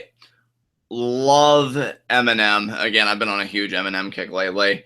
Evanescence. What Eminem stuff have you been listening to, John? More recent stuff or older stuff? A little mix of both. There is one track, and it's funny because Eminem has like the smallest part in it called Haley's Revenge, because a fellow rapper, Ja Rule, he pretty much made an insult, said, you say your mother's a crackhead and Kim is a known slut, so what's Haley going to be when she grows up? And the one cardinal rule in the rap game, at least, from my binge lately, you don't insult Eminem's kids. I don't think you'd insult any rapper's kids if you want to still have a career at the end of it. And like he just gets all these guys, some of who I think they call themselves like G Unit and D12. Yeah. And some of those guys like Proof is a member of that. He passed away, I think, in like 2006. I want to go back and listen to his stuff because I liked his verse. They just verbally eviscerated him. Real Slim Shady you can't beat. I remember when there used to actually be channels where they'd play music 24/7, and that music video would come on and me and my sister would just rock out to it like we thought it was the greatest shit. Evanescence is great. Love the quality of her voice, especially when it's a song like, more adrenaline inducing. I listen to that a lot, like when I'm in, the zone of like writing or doing something. And then honestly, even though I don't listen to them as often as the prior two picks, I'd have to say, like, of the little bit I know about them, love me some good Motorhead, man. Like, between the Evolution theme that they did, don't really care for King of Kings, but I love the original Triple H theme. Rock Out's a great one. NXT introduced me to Ace of Spades. That's a great song. So yeah, I'd have to say Motorhead too. I love those guys. So wow. Okay. Yeah. I personally, I think my favorite work by Eminem is The Eminem Show. I don't know if you've listened to that album at all, but it's definitely worth listening to. It's amazing. No, I don't think I have. I'll definitely have to check that out though. Now, okay, so we're talking top 3 music acts. Let's see, man. I've got such a ridiculously huge library on my phone of music because I do subscribe to Rhapsody. It's only $10 a month, and it lets me listen to as much music as I want for free. Well, obviously not for free, for $10 a month. So let me just say, just a shit ton. I would say favorite artists. People are going to hate me for this, but Kanye West is probably in my top 3. People say he has too much of an ego, but I'll be damned if he hasn't made some of the best hit singles of the last decade and a half. I don't want to call him a genius because that would stroke his ego, but damn, he's a genius, I would say All Time Low might be in my top 3 just because of how often I listen to them. Another one that I've had random kicks recently, just listen to. Number 1, though, I gotta say, and it's weird because this is actually an artist that I only just discovered over the last like 3 or 4 years, but the Arctic Monkeys are freaking incredible. I love the Arctic Monkeys. They are so good. So number 1, Arctic Monkeys. Probably Gary Clark Jr. And then number 3 would probably be Kanye West. But I would also, just to kind of toss out some honorable mentions, I already mentioned Low. I love All Time Low. I also want to toss out, let me find it. I'm trying to remember. A band that I really liked when I was in high school that people don't know about at all is Element 80. And they make sort of like melodic metalcore, kind of similar style to Killswitch Engage. So if you like Killswitch Engage, check out Element 80. They're pretty good. And then Gorillas are amazing. They're just phenomenal. I love pretty much all of their music. And Jamie N. Commons. I want to talk about this dude. If you remember, WWE had a theme song, Jungle, the Follow Me into the Jungle. And everyone loved that song because it was freaking amazing. That song that sings the chorus of that song is Jamie N. Commons, and he has other music, and it's all really, really good. And then the people that made the music for that and the dude that sang the verses for that was X Ambassadors, and they're also really, really good. And just an individual whose music I don't think I've ever heard a song of that I didn't like, Cisco Adler, because I've always been a big fan of Swayze, which was a rapper who just went by Swayze, and a white dude who sang the choruses and stuff named Cisco Adler. And Cisco Adler has done other work with a band named White Star, solo records, and every single thing that he's ever done, I've enjoyed to some degree or another. He's just Right. a freaking, like, his voice is like blue jeans. It goes well with everything. It's amazing. I have to say, if I had to give one honorable mention, then we can move on. Because, like, I'll binge this group sometimes, and when I binge, again, I binge hard. And see, the funny thing is, I'm actually kind of surprised. I may have to reevaluate my top three because there are so many songs from this group that I like. I love Panic at the Disco. I think they're great. Really? Wow. I never liked them. I was never into them. Like, I can dig, like, if I'm just randomly going through and listening to songs from when I was a young teenager and a Panic at the Disco song comes on, like, I'll let it play and I'll kind of get into it a little bit, but I never seek out their music. I've never really been into them. Oh, dude, I think they have so many good tracks. I mean, I write Sins Not Tragedies. Everybody knows that one. But it's better if you do. The only difference between Suicide and Martyrdom is press coverage. I think another one is something London Machines. I can't remember the full title, but it starts out, Go Out and Make a Name for Yourself. Nails for Breakfast. You're actually reminding me, talking about the Machine, Rise Against. Not Rage Against the Machine. They're great too, but the band Rise Against is freaking incredible. They might even be in my top three. They might kick Kanye out. I think I'm going to do that. So then it would be, I don't remember who my number two was anymore, but it was, number one was Arctic Monkeys. Oh, two is Gary Clark Jr. And then three, Rise Against. They're freaking amazing. Honestly, dude, first of all, I agree with you. Rise Against is amazing from the little I've heard, but reassessing my own list, I may have to boot Motorhead out and put Panic at the Disco in, because, there are so many songs of theirs that I like that I think it'd almost be criminal if I didn't put them on there. So, I guess they take the number 3 spot. So. Also, I want to give a shout out to Mariachi El Bronx, because they are the one and only mariachi band that I listen to and love, and they're amazing, and I love them so much. Thank you to Lucha Underground for actually introducing me to them, because through Lucha Underground. And, dude, you know what? While we're speaking about music and you just mentioned Lucha Underground, I'm still asking, like, I want a formal release either on iTunes or what of Lucha Underground themes, because there are some themes, like, they're so hard to find on YouTube. Like, obviously, Pentagon's theme is pretty accessible. Phoenix and Johnny Mundo, those are the ones that I know that are really popular. But there are some, like Willie Mack, that I want. Cage, I'd love to hear a full version of. So somebody do some releases like WWE does of Lucha Underground music. I'd love to get on that shit. So...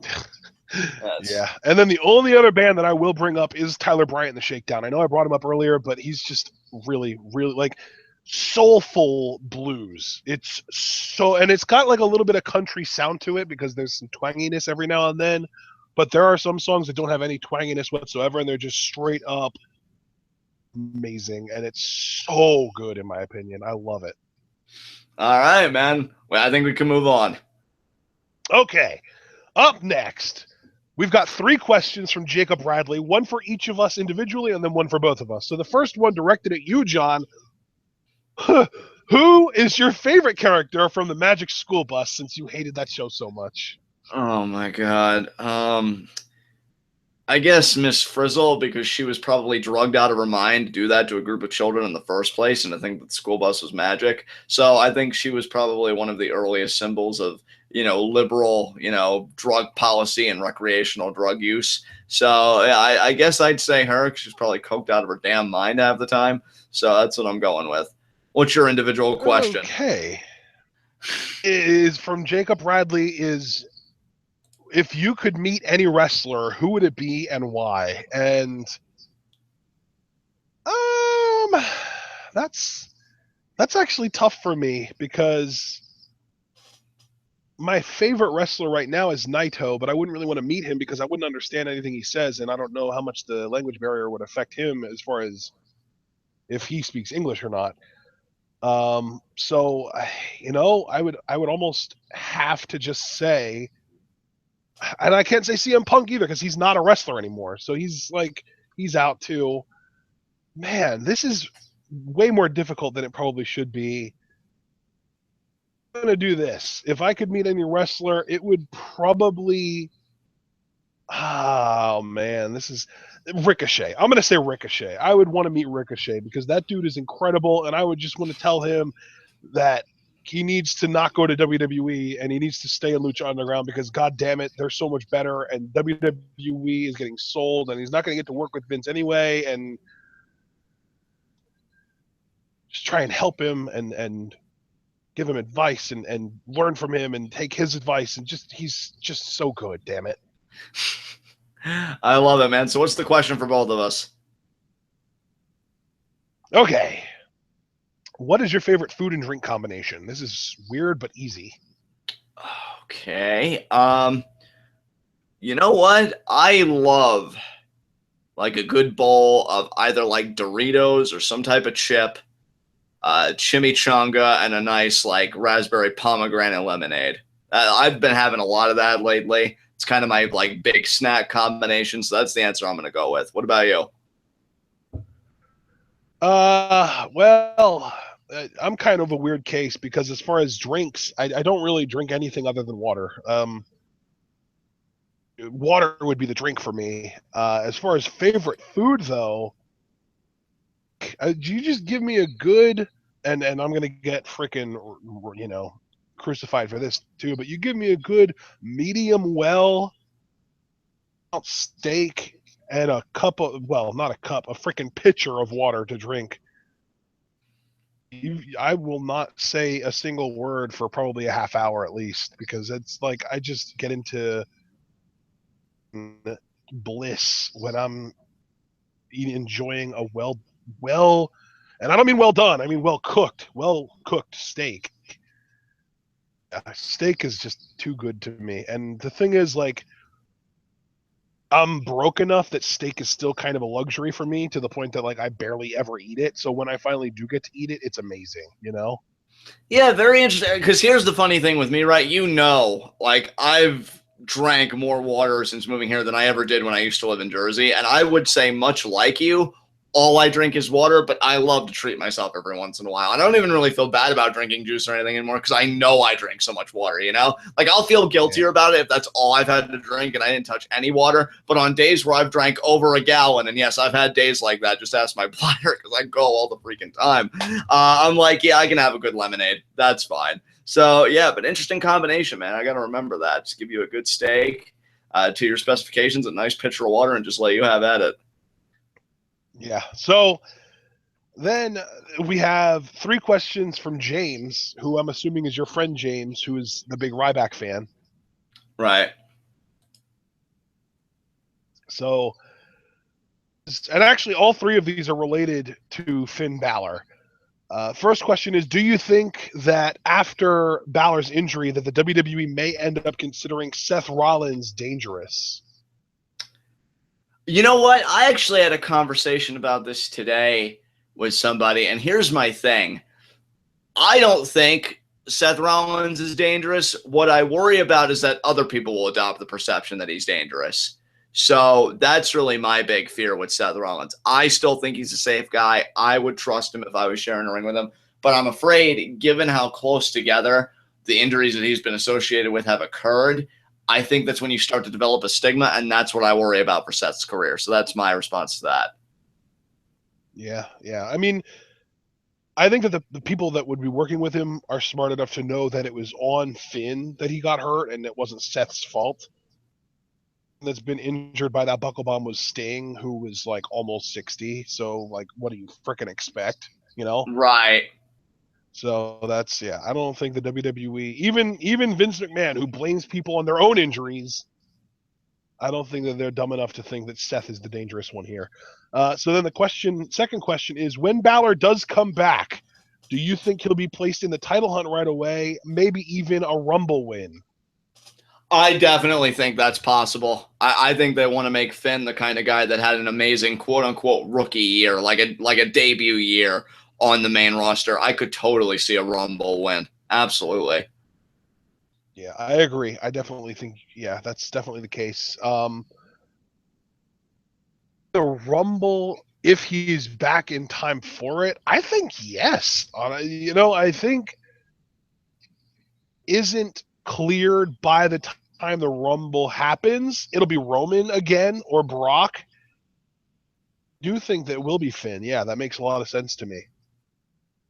Yeah, I mean, I'm right there with you, man. I wish Finn all the best. It sucks that he's going to be out all that time, but I think he's going to come back, and they're still going to have that rocket strapped to his back.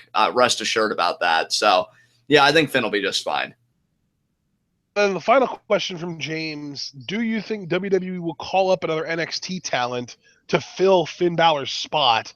And we have a side note here. John is a punk ass. Fuck John. I don't know why, but it's there, so I felt like I had to read it. Well, considering, Ashton, that you and I have paid more attention to his questions than his parents have to him in their entire lives, I think he should be fucking grateful to me. So, James, if you're listening, and I know you are because you always love your shout-outs because you're a fame whore, kindly open that mouth, and instead of insulting me, why don't you take my dick in and give it a good sucking, all right? So then, with that established, now that James firmly knows his place, I'm sorry, he's such a little pissant. What was that third question again? Oh, the NXT call-up, right. I'd say Samoa Joe. He just dropped the title. I don't see him winning the rematch. So I think Joe is going to be the big bad with the big name to get called up. And I don't think Cena will be back in time, so I won't get my dream scenario for Joe where he guns for Cena right away. But Joe will find something to do. So I'm going to say no to that third question. I don't think they're going to call someone up to replace Finn. And even you, in a sense, kind of said no because you said Joe would be the big bad, but Finn was the top face. that is true. I don't know if there is anybody with the face. I mean, Shinsuke, obviously, but he has the title. Right. That could replace the magnitude of Balor. So I'd have to say no. Like if we were going face to replace a face, no way. But if we're talking a name to replace a name, I'd say Joe. They could, you know what they could do? They could call up Joe and then turn Seth face to replace Finn, and then just use Joe to like kind of put him where Seth was as the top heel. Dude, that would be so good. Like a program with a face Seth and a heel Joe. To me, in my mind, that just works. Like I love that idea. But of course, because we love it, that means it's never going to happen. So I'm not going to have too many flirtations with it. So you're saying no, though, right? Just to make that clear? Correct. All right. I guess we can move on. Fuck you, James. Just one last time there. So 2 questions from Jason McGlade, a.k.a. Caltag Star 96. What international star do you want to see in Lucha Underground and why? ooh. I gotta say, for as excited as I am that Skrull is getting more promotion, I wish he was in Lucha Underground. I'd love to see the chicken wing in Lucha Underground, especially because Marty already has such a unique look. I think Lucha Underground would have an amazing time playing with that gimmick. What about you? What's one star you'd want to see in Lucha Underground? So you agree with me then? We're both Marty Skrull. Yeah, that's awesome. Actually, no. You know what? My number one would probably be Jimmy Havoc. Like that dude in Lucha Underground would be so amazing. Yes, so good. God, you said 2 people, right? That was the question. So Only one. Okay, it was only one, but yeah, I guess some honorable mentions then I would classify it as. God, who? Lince Dorado was so good in the Cruiserweight Classic. If he doesn't get a spot on Raw's Cruiserweight division, oh my God, bro, go down there. seriously make something happen, because I love his attire. I think if they gave him a character, like, his in-ring work speaks for itself. So Lindsay Dorado is another one. So that's Marty Scurll, Lindsay Dorado. You know, Cody Rhodes, I mean, I get, because I loved what they did with Alberto Del Bitchbag, you know, when he was Patron. I think with Cody Rhodes, that could be cool, because his big thing is, I want to go around and I want to wrestle. And then he'd come upon the temple and they'd be like, well, I want to wrestle. And maybe they could tell an interesting story with that. So I'll throw Cody Rhodes' name in the bag. I can't. Another name that I'll throw in the bag personally is Wade Barrett, Stu Sanders, Stu Bennett, whatever you want to call him. Yeah. I would love to see him in the temple as the bare knuckle fighter that he always wanted to be in WWE. Dude, yes. I love that so much. All of my yes.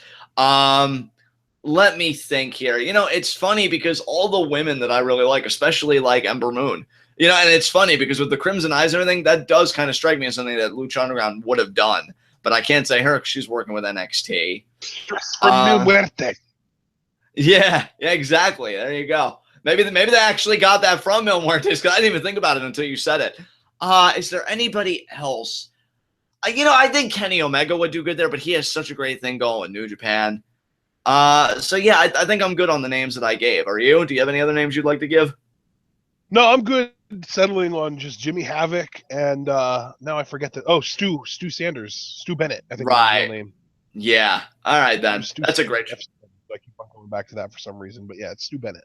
Yeah, that's a great choice. I love that. So yeah, that's all I can really think of. We have Glade. Jason's two questions were actually pretty much the same thing. The first one was just what international star you want to see in Lucha Underground and why. So non-US guys. So that's why I said Jimmy Havoc. Did you even name a non-US guy? I said Kenny Omega because he's working in New Japan. Scurll. Oh, he's non-US. Scurll, yeah, that's another one, definitely. Question was, what performer would you like to see in Lucha Underground that isn't there yet? So there you could say Cody Rhodes, I could say Stu Bennett, and we're good. Yeah, definitely.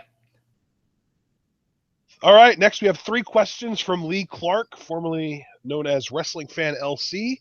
Yes. First question, what is your favorite entrance theme ever in any promotion from any time period? Oh, man. Hey, man, I can't lie.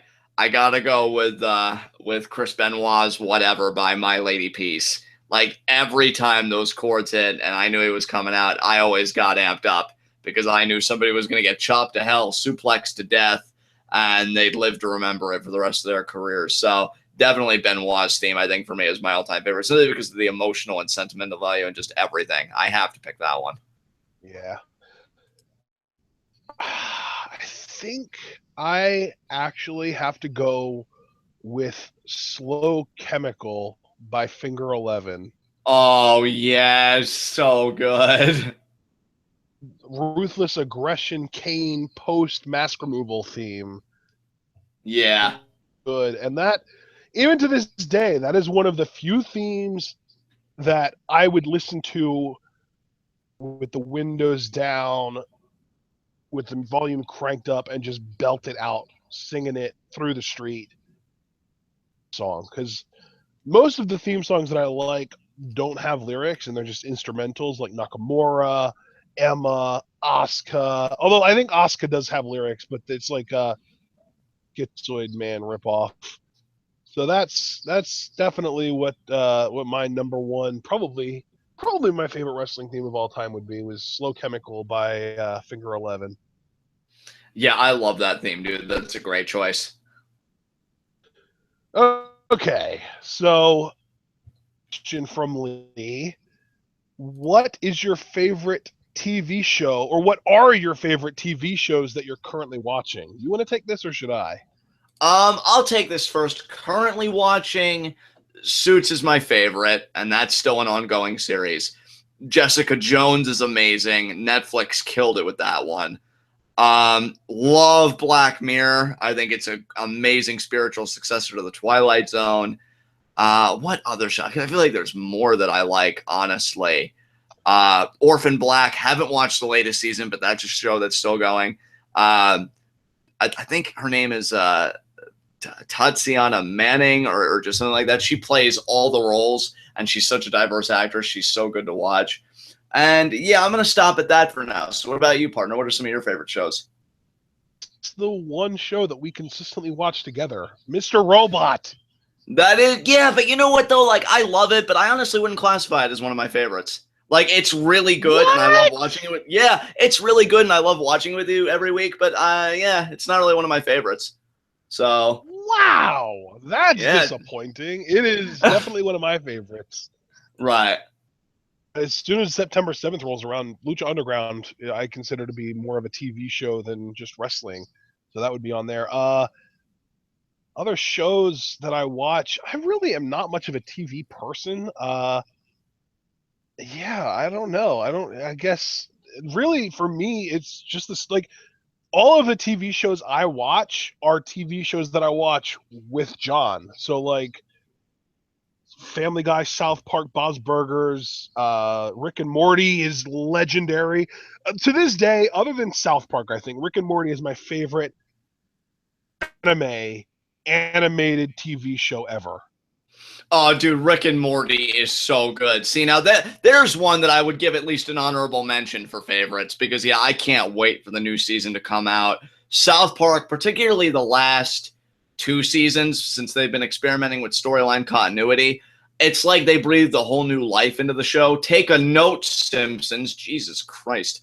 So yeah, they're really good. Agents of S.H.I.E.L.D. is fantastic. I have to agree with you there. Shield, yes. And we've got Alex Foster in the chat marking out because we said Rick and Morty. And yeah. I'm Mr. Meeseeks. Look at me. And by the way, Rick and Morty. Since you invoke the chat, I just want to do the same. I don't do it often. I got to do it this one time to answer Lee's question, which is apropos since we are answering his questions. Lee, I can tell you I love Stranger Things. I binge watched it with my family. I told Ashton he's got to watch it. I'm assuming, bro, you're probably going to watch it this weekend sometime. You'll probably make not this weekend. I might start it this weekend, but I don't think I'm going to watch the whole thing this weekend. I've got too much shit to do this weekend. Right, but I think you'll at least maybe get like 1 or 2 episodes, kind of feel the waters, how you feel about it. So, yeah, that'd be cool. And knowing me, I'll start with 1 or 2 episodes, and then I'll end up watching the whole thing anyway. So. Yeah, I mean, yeah, Lee, Stranger Things is amazing, and it's funny because I was talking with Ashton about it the other day, and yeah, I don't even really care for that period of sci-fi, like E.T. and stuff like that, but it is definitely a love letter to that style of sci-fi. And I just feel like they did it so freaking well. The cast is so likable. I love Stranger Things. I'll tell you, give them 2 or 3 more seasons, and that show will be up in my favorites, guaranteed, because that first season was a knockout. Yeah, I've heard very good things about that first season, and I'm definitely going to check it out. As far as other TV shows, the 4 cartoons that I listed, South Park, Family Guy, Bob's Burgers, Rick and Morty, those are awesome. Guild isn't going on right now, but it is amazing.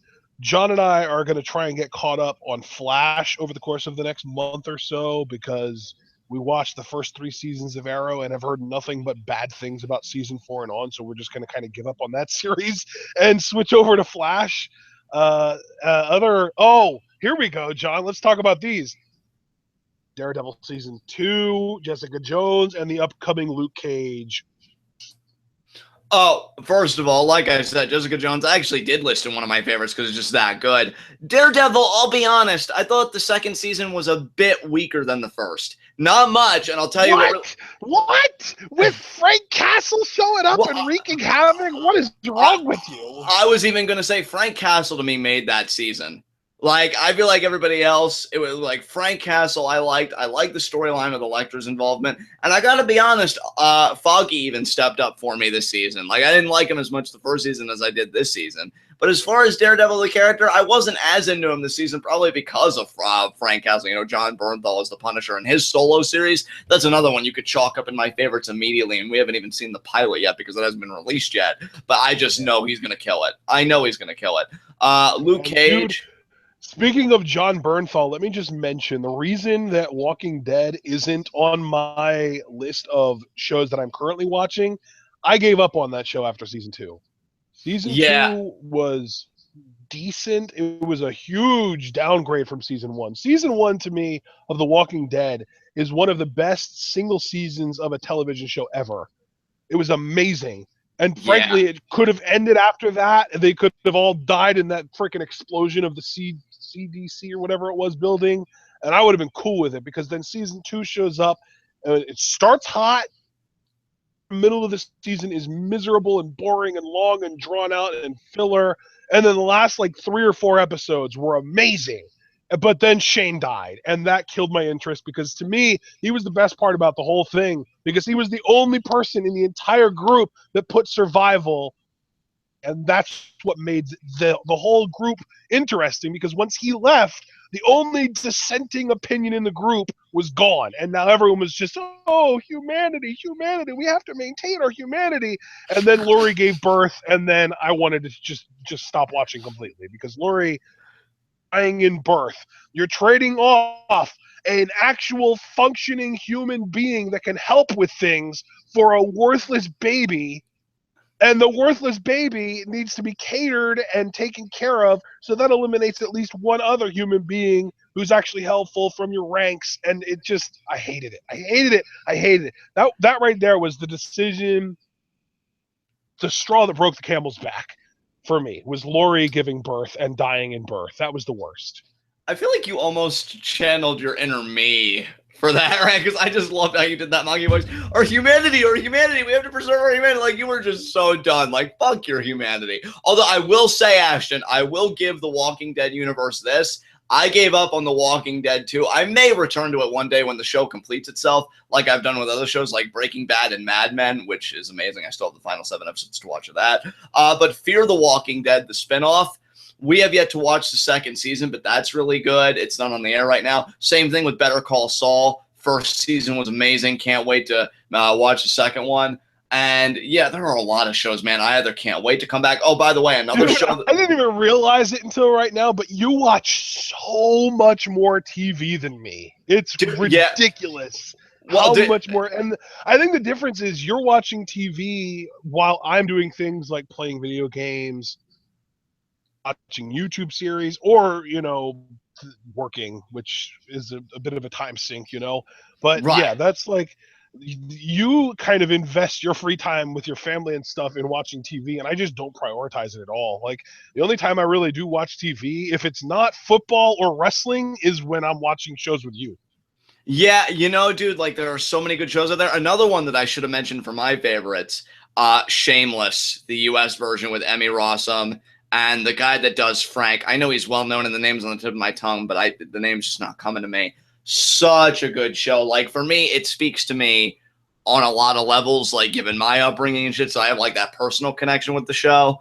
Yeah, man, so much good TV out there, and so much that's yet to hit Netflix. Like, now that we have Netflix, we just kind of wait it out for those shows to hit Netflix, because we don't want to watch stuff in like lower quality or not contribute viewership or any of that stuff. Sense8 is another great show. Only 1 season out on that. Can't wait for season 2. BoJack Horseman is amazing. My friend was browbeating me like, you gotta watch it. And Will Arnett does the voice of BoJack, which, I mean, Ashton, that was Job from Arrested Development. So he's really good. You know how good he is. And yeah, just a lot of great quality television today. It's amazing. So up next, we've got a question specifically for you, John, or really Johnny Scumbag. Oh boy. You have 2 choices, and you have to pick one, okay? Okay. Would you rather have Johnny Mundo world champion, or Zack Ryder disappears from the earth forever? You know what? This is actually easy, because everybody dies eventually, and I know I could look forward to that for Zack Ryder. Johnny Mundo is world champion, because that's more up in the air. So, yeah, definitely the world title run, because he'll disappear permanently eventually, just like we all will. And that's the comforting fact of life. Okay, well, every single one of our last 7 questions is for both of us. So let's take P.W. Gregory's 4 questions that he had. The first one, do you think more people could have been called up to the main roster during the draft? And I think yes. Oh, absolutely. Nakamura, Joe, Bailey should have been called up during the draft, probably. The Revival. Honestly, think that you probably should have called up Ty Dillinger as well, because now he's not really NXT, so we'll see. Yeah, I mean, I wholeheartedly agree with you. I agree with the names that you listed. Why they didn't have Nakamura or Joe when they had the chance is beyond me, but it's whatever. And instead you draft Dude, Nia Daniel Jax. Bryan did a sit-down interview with Michael Cole, and he literally said Finn Balor should have been called up a year and a half ago, and Samoa Joe and Shinsuke Nakamura should have been called up like now. They should both be on the main roster. You could have drafted them. Yeah, you really could have. And, you know, then that would have solved other people's concerns of, well, are they focusing enough on the homegrown talent? You wouldn't have had a choice at that point. You would have had to push the homegrown talent. So, yeah, I feel like the draft was a major missed opportunity to change both the NXT landscape and the main roster landscape. Because while I feel like the main roster landscape changed as an inevitable consequence of a draft, NXT was more or less the same, you know? So, yeah, I definitely think a huge missed opportunity there. All right, so up next, we had another question from BW Gregory. What are your favorite entrance themes? And this is just kind of an in general thing, not pick your number one favorite ever. What are your favorite entrance themes? My personal entrance theme, actually, no, you know what? I answered the last question first. John, you go first this time. Again, Benoit's whatever. It's funny because I like Johnny Mundo's Lucha Underground theme more than his WWE theme when he was John Morrison. Dude, yeah. when John Morrison's that riff, when that hit, I loved his WWE theme. Yeah, I will say that was the one cool thing about it. Like, you hear that riff and you know shit's going down. Kind of a confession here. I don't listen to it often, but when it first, like, a full version was released, loved Miz's Downstate I Came to Play. I think, you know, while I hated the character at the time, yeah, I enjoyed the theme. Burning My Light. It's funny that Orton hates that theme because I fucking love that theme. That's another go-to theme when I'm looking to get pumped. Didn't Randy himself hate that song? Yeah, I just said, yeah, even though he hated it, I loved it. That was like one of my go-to songs to get pumped. Because there are so many themes that I loved, like, growing up. I mean, you and I have both been watching wrestling for so long, and then you put that experience together.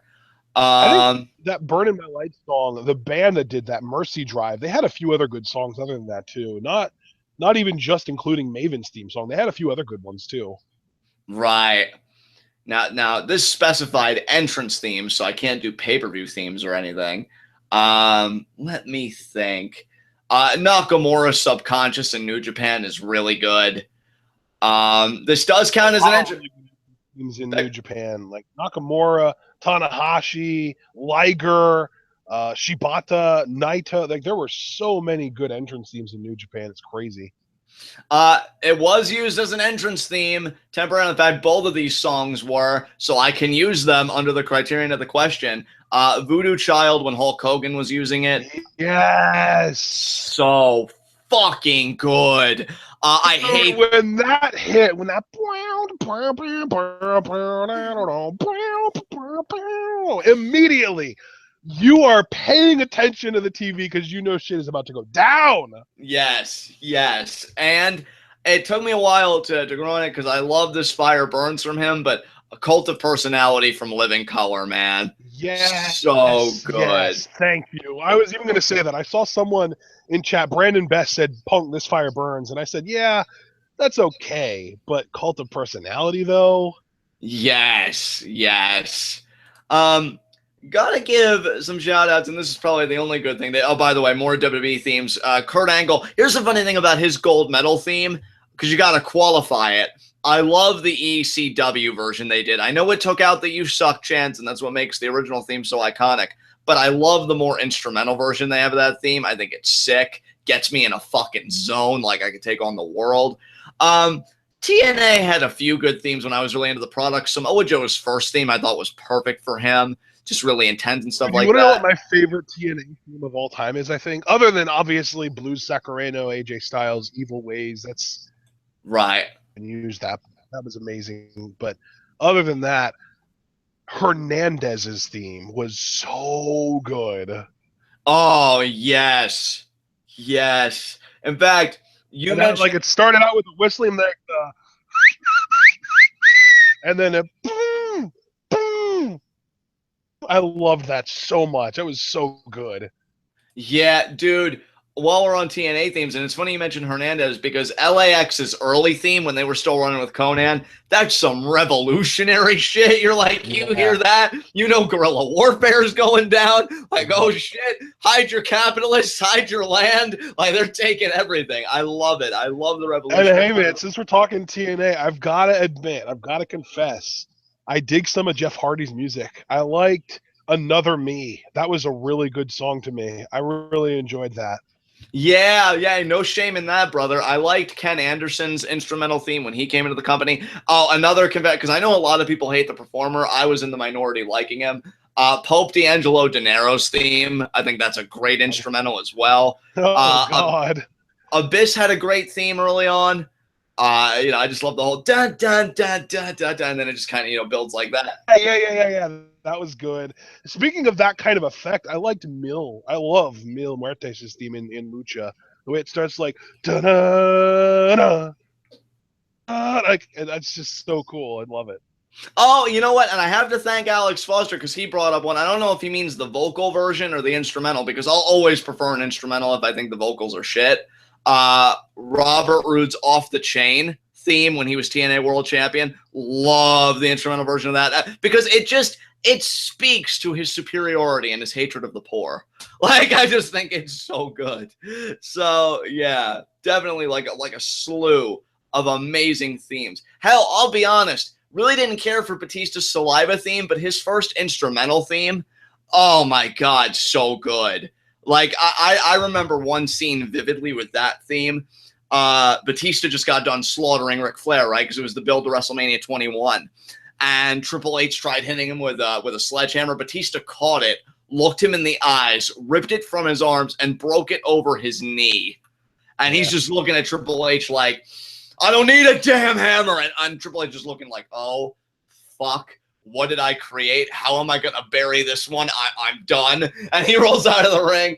And Batista's giving the thumbs down with the broken piece of the sledgehammer. And then the music starts playing. It's like, holy fuck, you cannot beat Batista. Like, I knew at that moment, yeah, Batista's totally going over. If they gave him a segment like that, you better give him the fucking championship. So, yeah, his instrumental got me pumped. Evolution's theme. I mean, come on, man. You hear Evolution's theme, you feel like you're styling, profiling. Really, just the beginning is enough to get me pumped. Yeah, dude.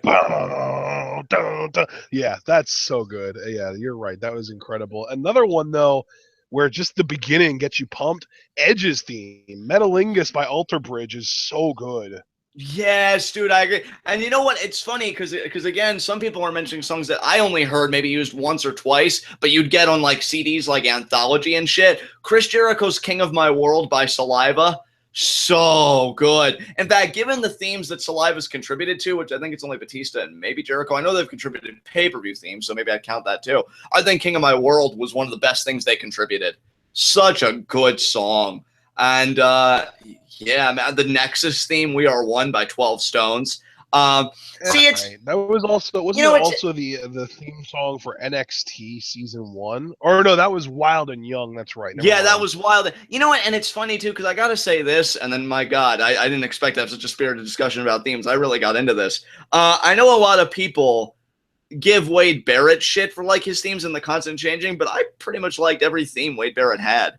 I disliked most of his themes except for the most recent one. The one that started with God Save Our Queen. That was so good in my opinion. That was my favorite Barrett theme by far. I didn't even like most of his other stuff. And dude, I gotta say, someone in chat just brought this up. In ROH, the Blue Smock Nancy theme was so good. And speaking of ROH, they have two other amazing theme songs. Adam Cole's theme, the Red Dragon theme, are both incredible. Yeah, I like those. I love Jay Lethal's House of Truth. We are the House of Truth. And then it just like built to the instrumental. This is the only thing I'll give him credit for because he's a piece of shit otherwise. I do like Reach for the Sky Boy by, with the Briscoes, particularly Jay Briscoe. I do like that theme. I hate to give him that credit. I do, but I do like it. I can't lie.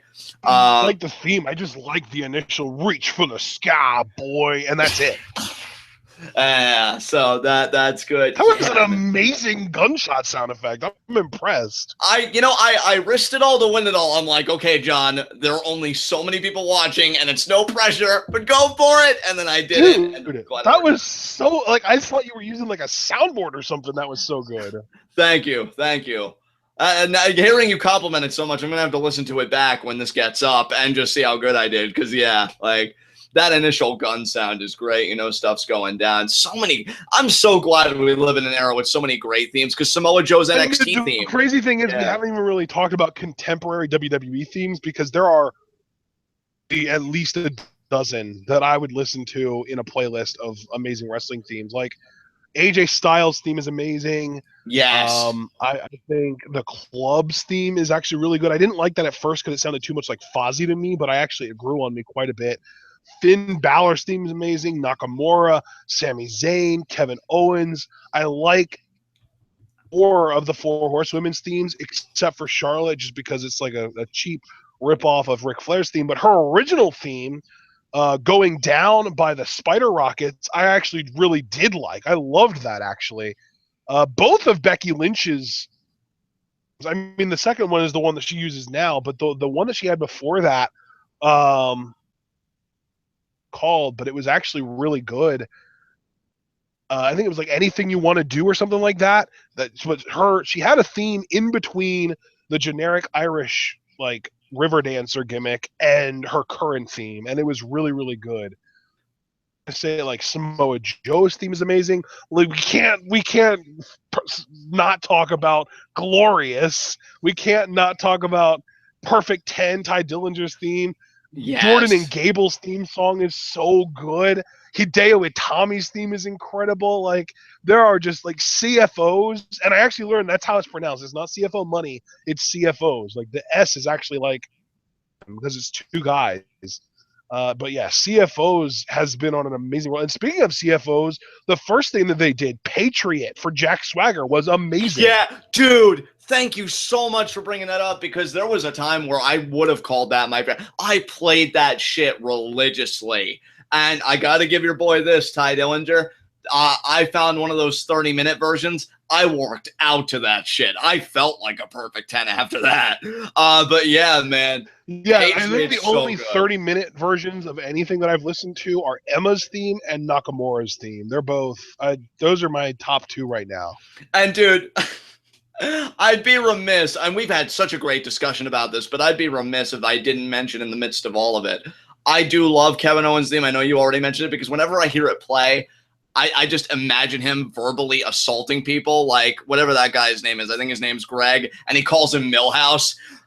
These hurt worse, Millhouse. And he just leaves. Or like, Renee, look, I just can't stand him, okay? You can ask me whatever you want. I'm tired. I can't stand him. Ask me a question. And then Renee will start asking and he just excuse himself. Like Kevin Owens, man. And the theme is perfect. Like it really is like get ready for a fight. For the shit I give Sami Zayn, gotta credit his theme too. I listened to that a lot when it first came out. I've kind of slowed down on that. Asuka's theme is great. Blake and Murphy, both of their themes really. I like both of their themes. Alexa Bliss the same way. Team Bad's theme, UNITY. Yeah, What's dude, that spell, huh? Alexa Bliss's theme is so good. Yeah. Yeah. Man, so many great Definitely themes today, dude. Murphy, and yeah, you're nailing them. And also, since you weren't really exposed much to, and actually Lee Clark just brought up Neville's theme. His is okay. I loved his original theme, the theme that he had before. That was, I don't remember who it was by, but he had a theme before he got Break Orbit that I thought was even better than Break Orbit. That was so good. Had another one that was what was it called? It was like or something like that. I don't remember what it was called, but yeah, he had another theme. But you weren't exposed much to FCW. Dean Ambrose used a theme in FCW that was actually at one point Jerry Lynn's theme in WWE. That's got to be one of my favorite wrestling themes of all time, and I think it needs to get brought back. It was just Google Jerry Lynn theme song if you're not sure what I'm talking about and listen to literally like 30 seconds of it. It's amazing. It's one of the best underused themes I think ever in WWE, and I would love to see that get reused. But also, when Bray Wyatt's theme is incredible. Oh yeah, I'm just gonna name 3 more and then I'll be done here. It's funny you mentioned Ambrose, and I will take you up on that recommendation because I do like Retaliation. You know, his most recent theme. Mr. Perfect as a classical theme. I'm a sucker for a really good instrumental, if you guys couldn't tell. And Mr. Perfect's theme, like, yeah, I felt like catching my own touchdown pass. Of course, I never could for many reasons, and it'd be really embarrassing, but I try, damn it. I try with gusto hearing that theme in the background. And then there was a third theme I wanted to For say. many reasons, the number one of which being physics. Exactly. Hey, man, you can call it good editing, but I call it absolutely perfect. And let's see, there was a third theme I want to mention, but it slipped my goddamn mind, and I hate myself for that. You know what? I actually like Tyson Kidd's theme. That was really good, and you know the one they shared with Cesaro with the sirens. It's all right. I think once you get past sirens, it's actually not a bad instrumental for me anyway. And yeah, I think I'm good on that because whatever one I wanted to mention. Oh, you know what? Ministry theme was great from The Undertaker. That's probably one of my favorites of his. Either that or You're Gonna Pay, like the lyrical version. So many great fucking themes, dude. But yeah, I'm gonna stop it there. Yeah. Up next, we have another question from PW Gregory. Do you think should be in the Women's Classic? We already know 5 names. We already know, let's see, Deonna Purrazzo. Oh my God. We already know Velvet Sky. We already know, I'm trying to remember who else it was. John, help me out here. I already announced 5 names, but I don't remember all of them. I don't remember all of them either, dude. So you know what? So yeah, Yeah, I was let's gonna just say let's not. Oh, another one was Cherry Bomb. She's gonna be in it, or she was invited. Kelly Skater, and then the 5th one is someone else that's oh God, it's the girl that we don't really like that much, but she's getting better, and she's a heel, and she's a second generation, and it's not Rachel Ellering, it's the other one. Damn. I was gonna say that and save the day, but no, I Tessa got Blanchard. Tessa Blanchard. That's who it is. Okay. Okay, yeah. So those are the 5 names that we know already. I mean, Rachel Ellering almost has to be in it, given Paul is now actually in NXT, right? Right. I'd be remiss if we let this question pass by. I didn't mention my boy Brandon Best and Crazy Mary Dobson. He wants her in that classic so damn bad, and I want to see her in it both for his markouts and so I could get a deeper appreciation for her. I know he's like sent me matches. I haven't gotten around to watching them yet, but I will make it a priority. But I would like to see her. As far as women that I know more personally, Veda Scott, maybe. I'd be curious to see her work. Kimberly, who's been killing it. Dude, Candice LeRae is a big one I think you and I could both agree on. Candice LeRae, yes. Yeah, that's definitely a big one. You know, and it's funny because watching Ember Moon's like old matches, there were some names that kind of came to me. I'd like to see how Jessica Havoc could work because I really didn't watch much for TNA stuff, and then I know she was ousted for racist tweets, so I don't know if they'd want her to be a part of that classic. Already mentioned Veda Scott. Leva Bates is Blue Pants. I think she'd be cool in the classic. Who else? Because I feel like there are other names I want to mention, but it's difficult. Do you have any names that you personally would like to see that maybe I wish we had Jackie on here because she could spit off names for days. She is like an authority on women's wrestling. I love her for that. And I know she keeps wanting us to like cover. There was another female whose name is escaping me right now, but how about Amber O'Neil? Why does that name sound familiar? Have we watched her together? Luke Gallows' wife, Amber O'Neil Gallows. Okay. Yeah, I mean, I'd be down with that. Yeah. There's got to be more though.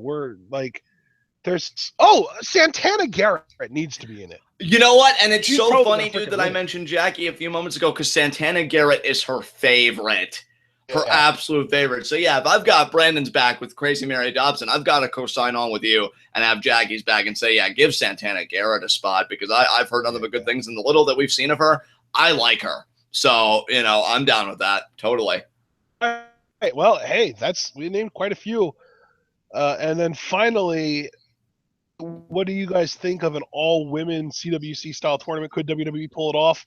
We already know they're going to try to. Whether they pull it off or not, I think so. I mean, with the cruiserweight tournament, it's hard for me to screw up only their second attempt after succeeding so well at the first one. Oh, yeah, I have the utmost confidence in them. I love that they're doing it because, and here's the thing, I feel like WWE being the conglomerate that they are, I feel like that imparts to them, and this is just me, and maybe I'm too touchy-feely and maybe I'm too hard on them, but I feel like when you have the kind of platform that they do, you have certain obligations, I guess. If you're not going to be at your best at all times, you might as well showcase the best whenever you can. That's why I love the concept of the Cruiserweight Classic, because it's permitting guys your platform to show what they can do. And then for the Women's Classic, it'd be the same thing. And Women's Classic, let me tell you something, would be a huge step for WWE because they keep talking about a women's revolution and they've done good things. I won't say that it's been awful. They've definitely taken proper steps. But if you really want to make people forget about the history of like pillow fights and fighting in a tub of gravy and bra and panties matches, have actual women's wrestlers go out there in a tournament that matters, maybe even give the winner a shot at either the WWE Women's Championship or the SmackDown Women's Championship, their choice, and really let them have at it. I think a tournament would do a great thing for their image. I mean, I'll tell you what, dude, the fact that we're already probably going to be getting Velvet Sky and Cherry Bomb, I wouldn't mind seeing Marty Bell in this tournament either. She's actually really good. She's in TNA, but so is Cherry Bomb, so what the hell's stopping WWE from snatching her up too?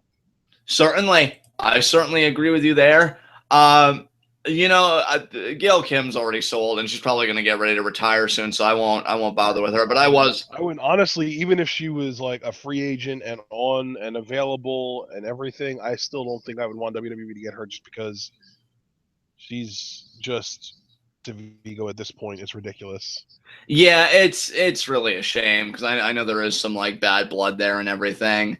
There's one name that like, I wonder if they'll bring anyone back, because I know that like Victoria still wrestles. I know that I think Molly Holly still wrestles. There are a few women that were kind of a part of sort of the original women's revolution that still wrestle that I haven't heard anything about as far as them contacting them, you know?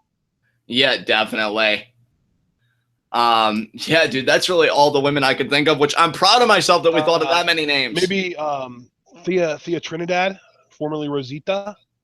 That'd be cool. I haven't seen her work, I think, in years, at least it feels like. Maybe I did and I just didn't know it, but yeah, it feels like so long. That's fine. Who else? I don't think Brooke Tessmacher is wrestling anymore, and she was always more of a valet anyway. No, she's not even good. Yeah, I don't remember her being good, come to think of it. One of those people where people are like, oh my God, she's gotten so much better, but she's still like, she went from like 2 out of 10 to 4 out of 10. She's still not good. Right.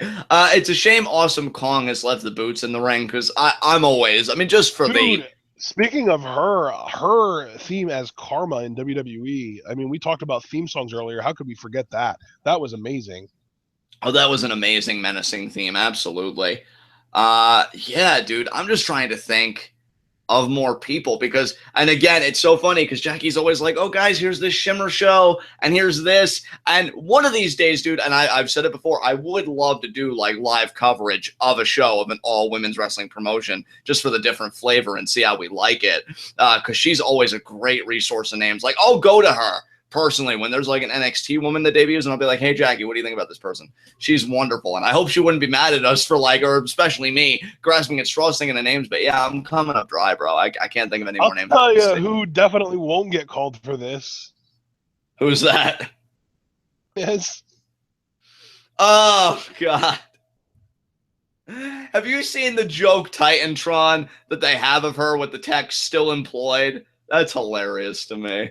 No, I don't. I haven't seen that, no. Yeah, that's good. That's good shit.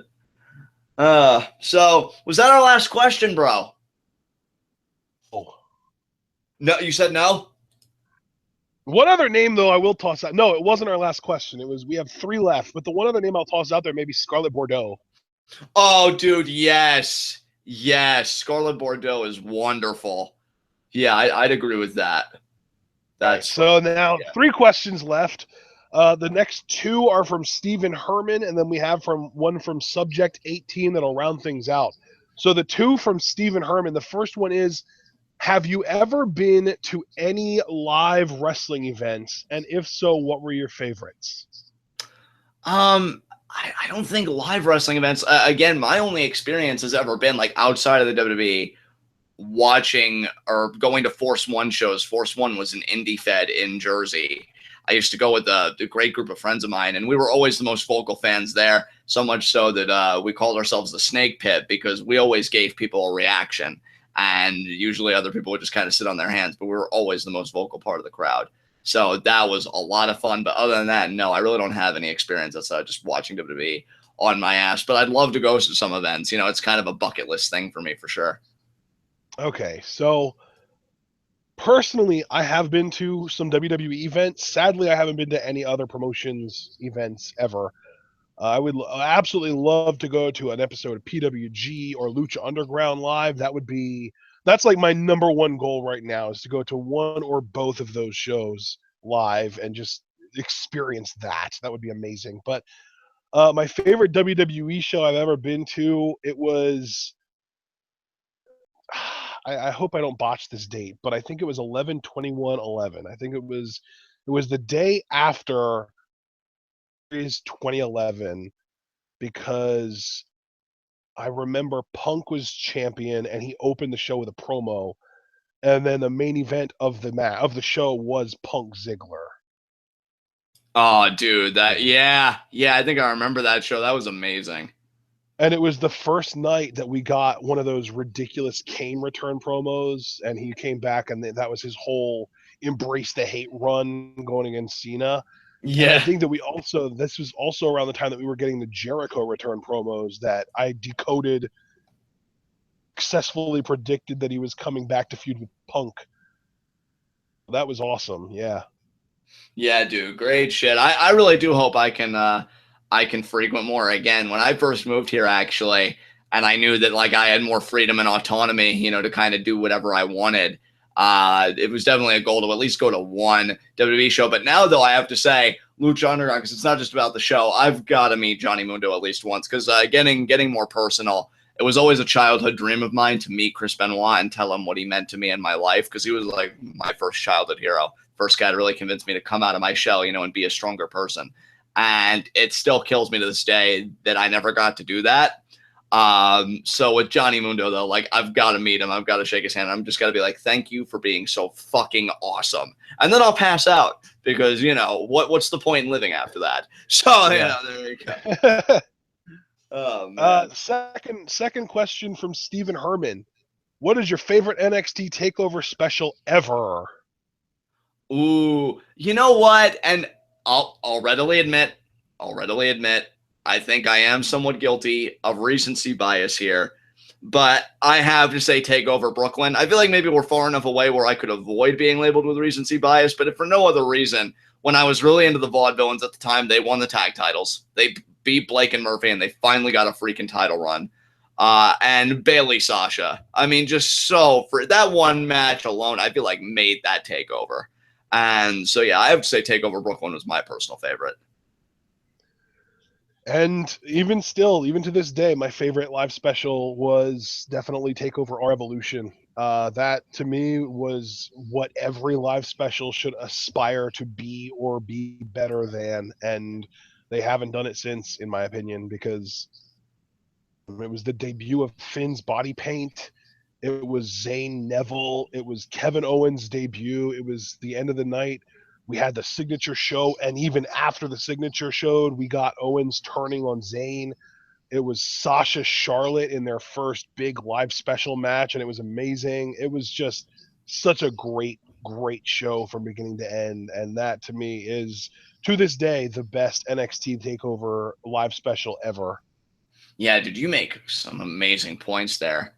Because, see, my problem is I always get the shows mixed up, right, up to a certain point.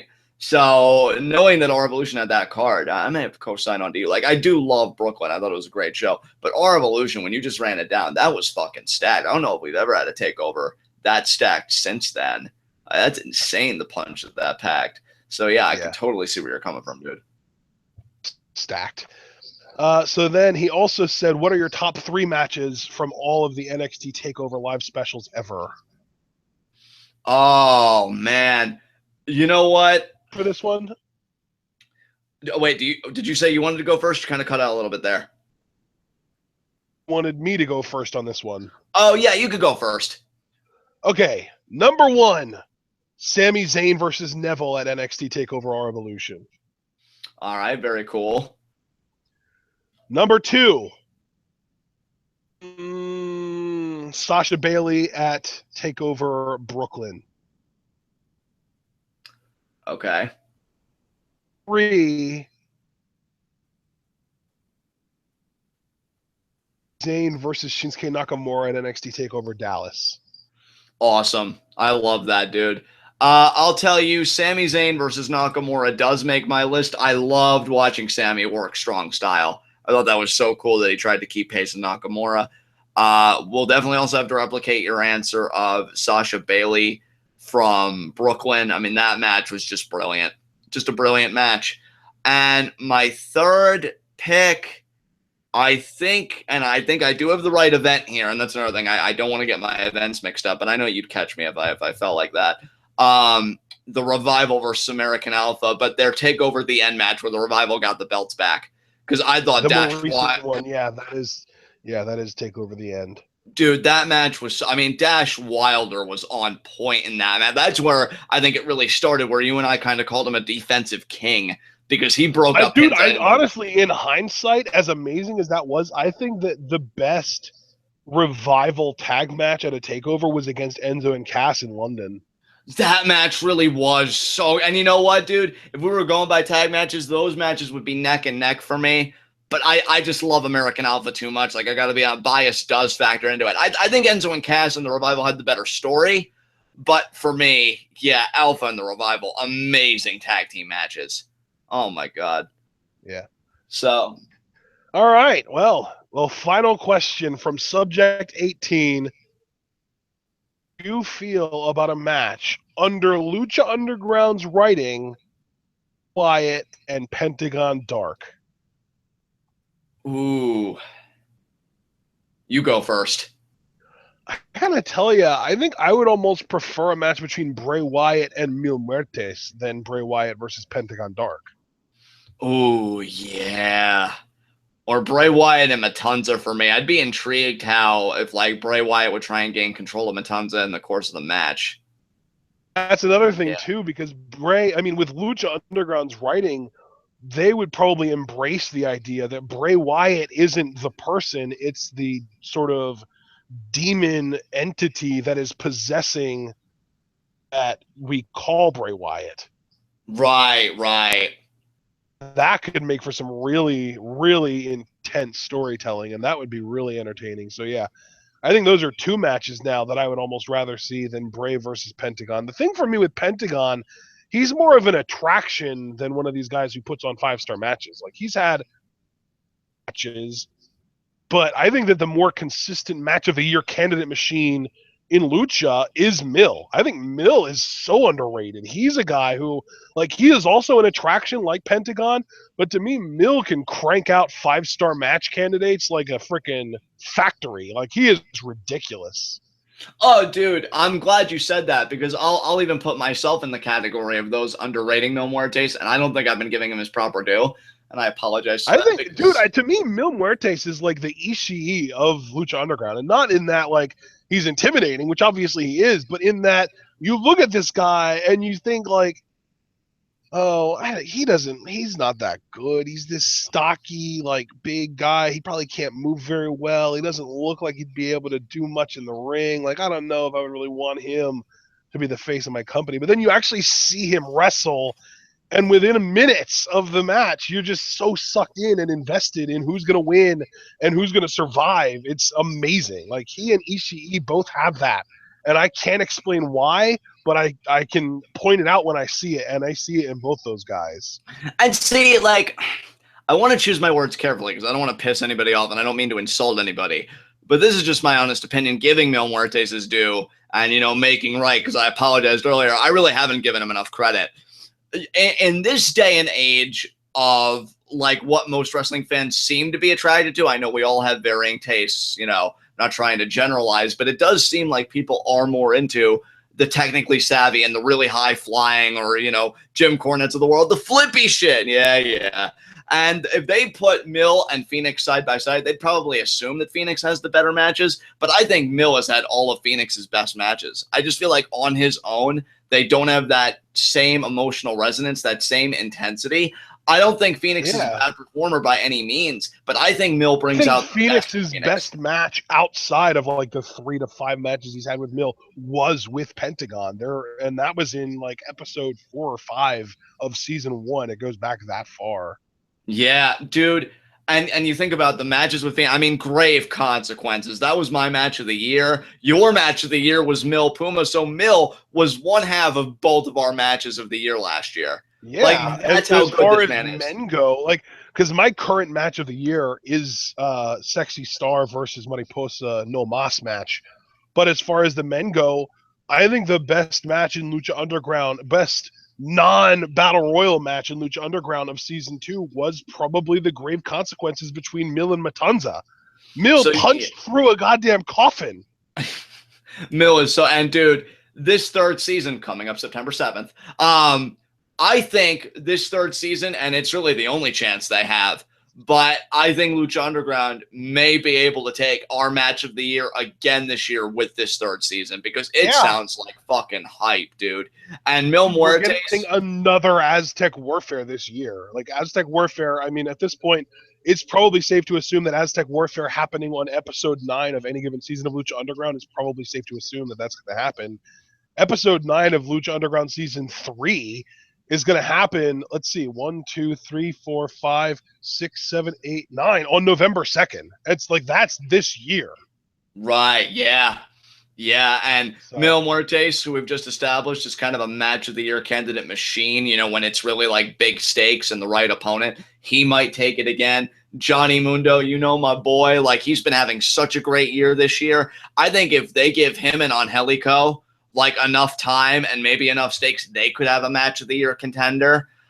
Puma, my God, Puma, aka Ricochet, wrestling out of his damn mind these days. I've actually heard, I'm not going to specify anything as far as context or how it sets up or what kind of match it is or anything like that, but I have heard that we are going to get another Mil Puma match this year, this season.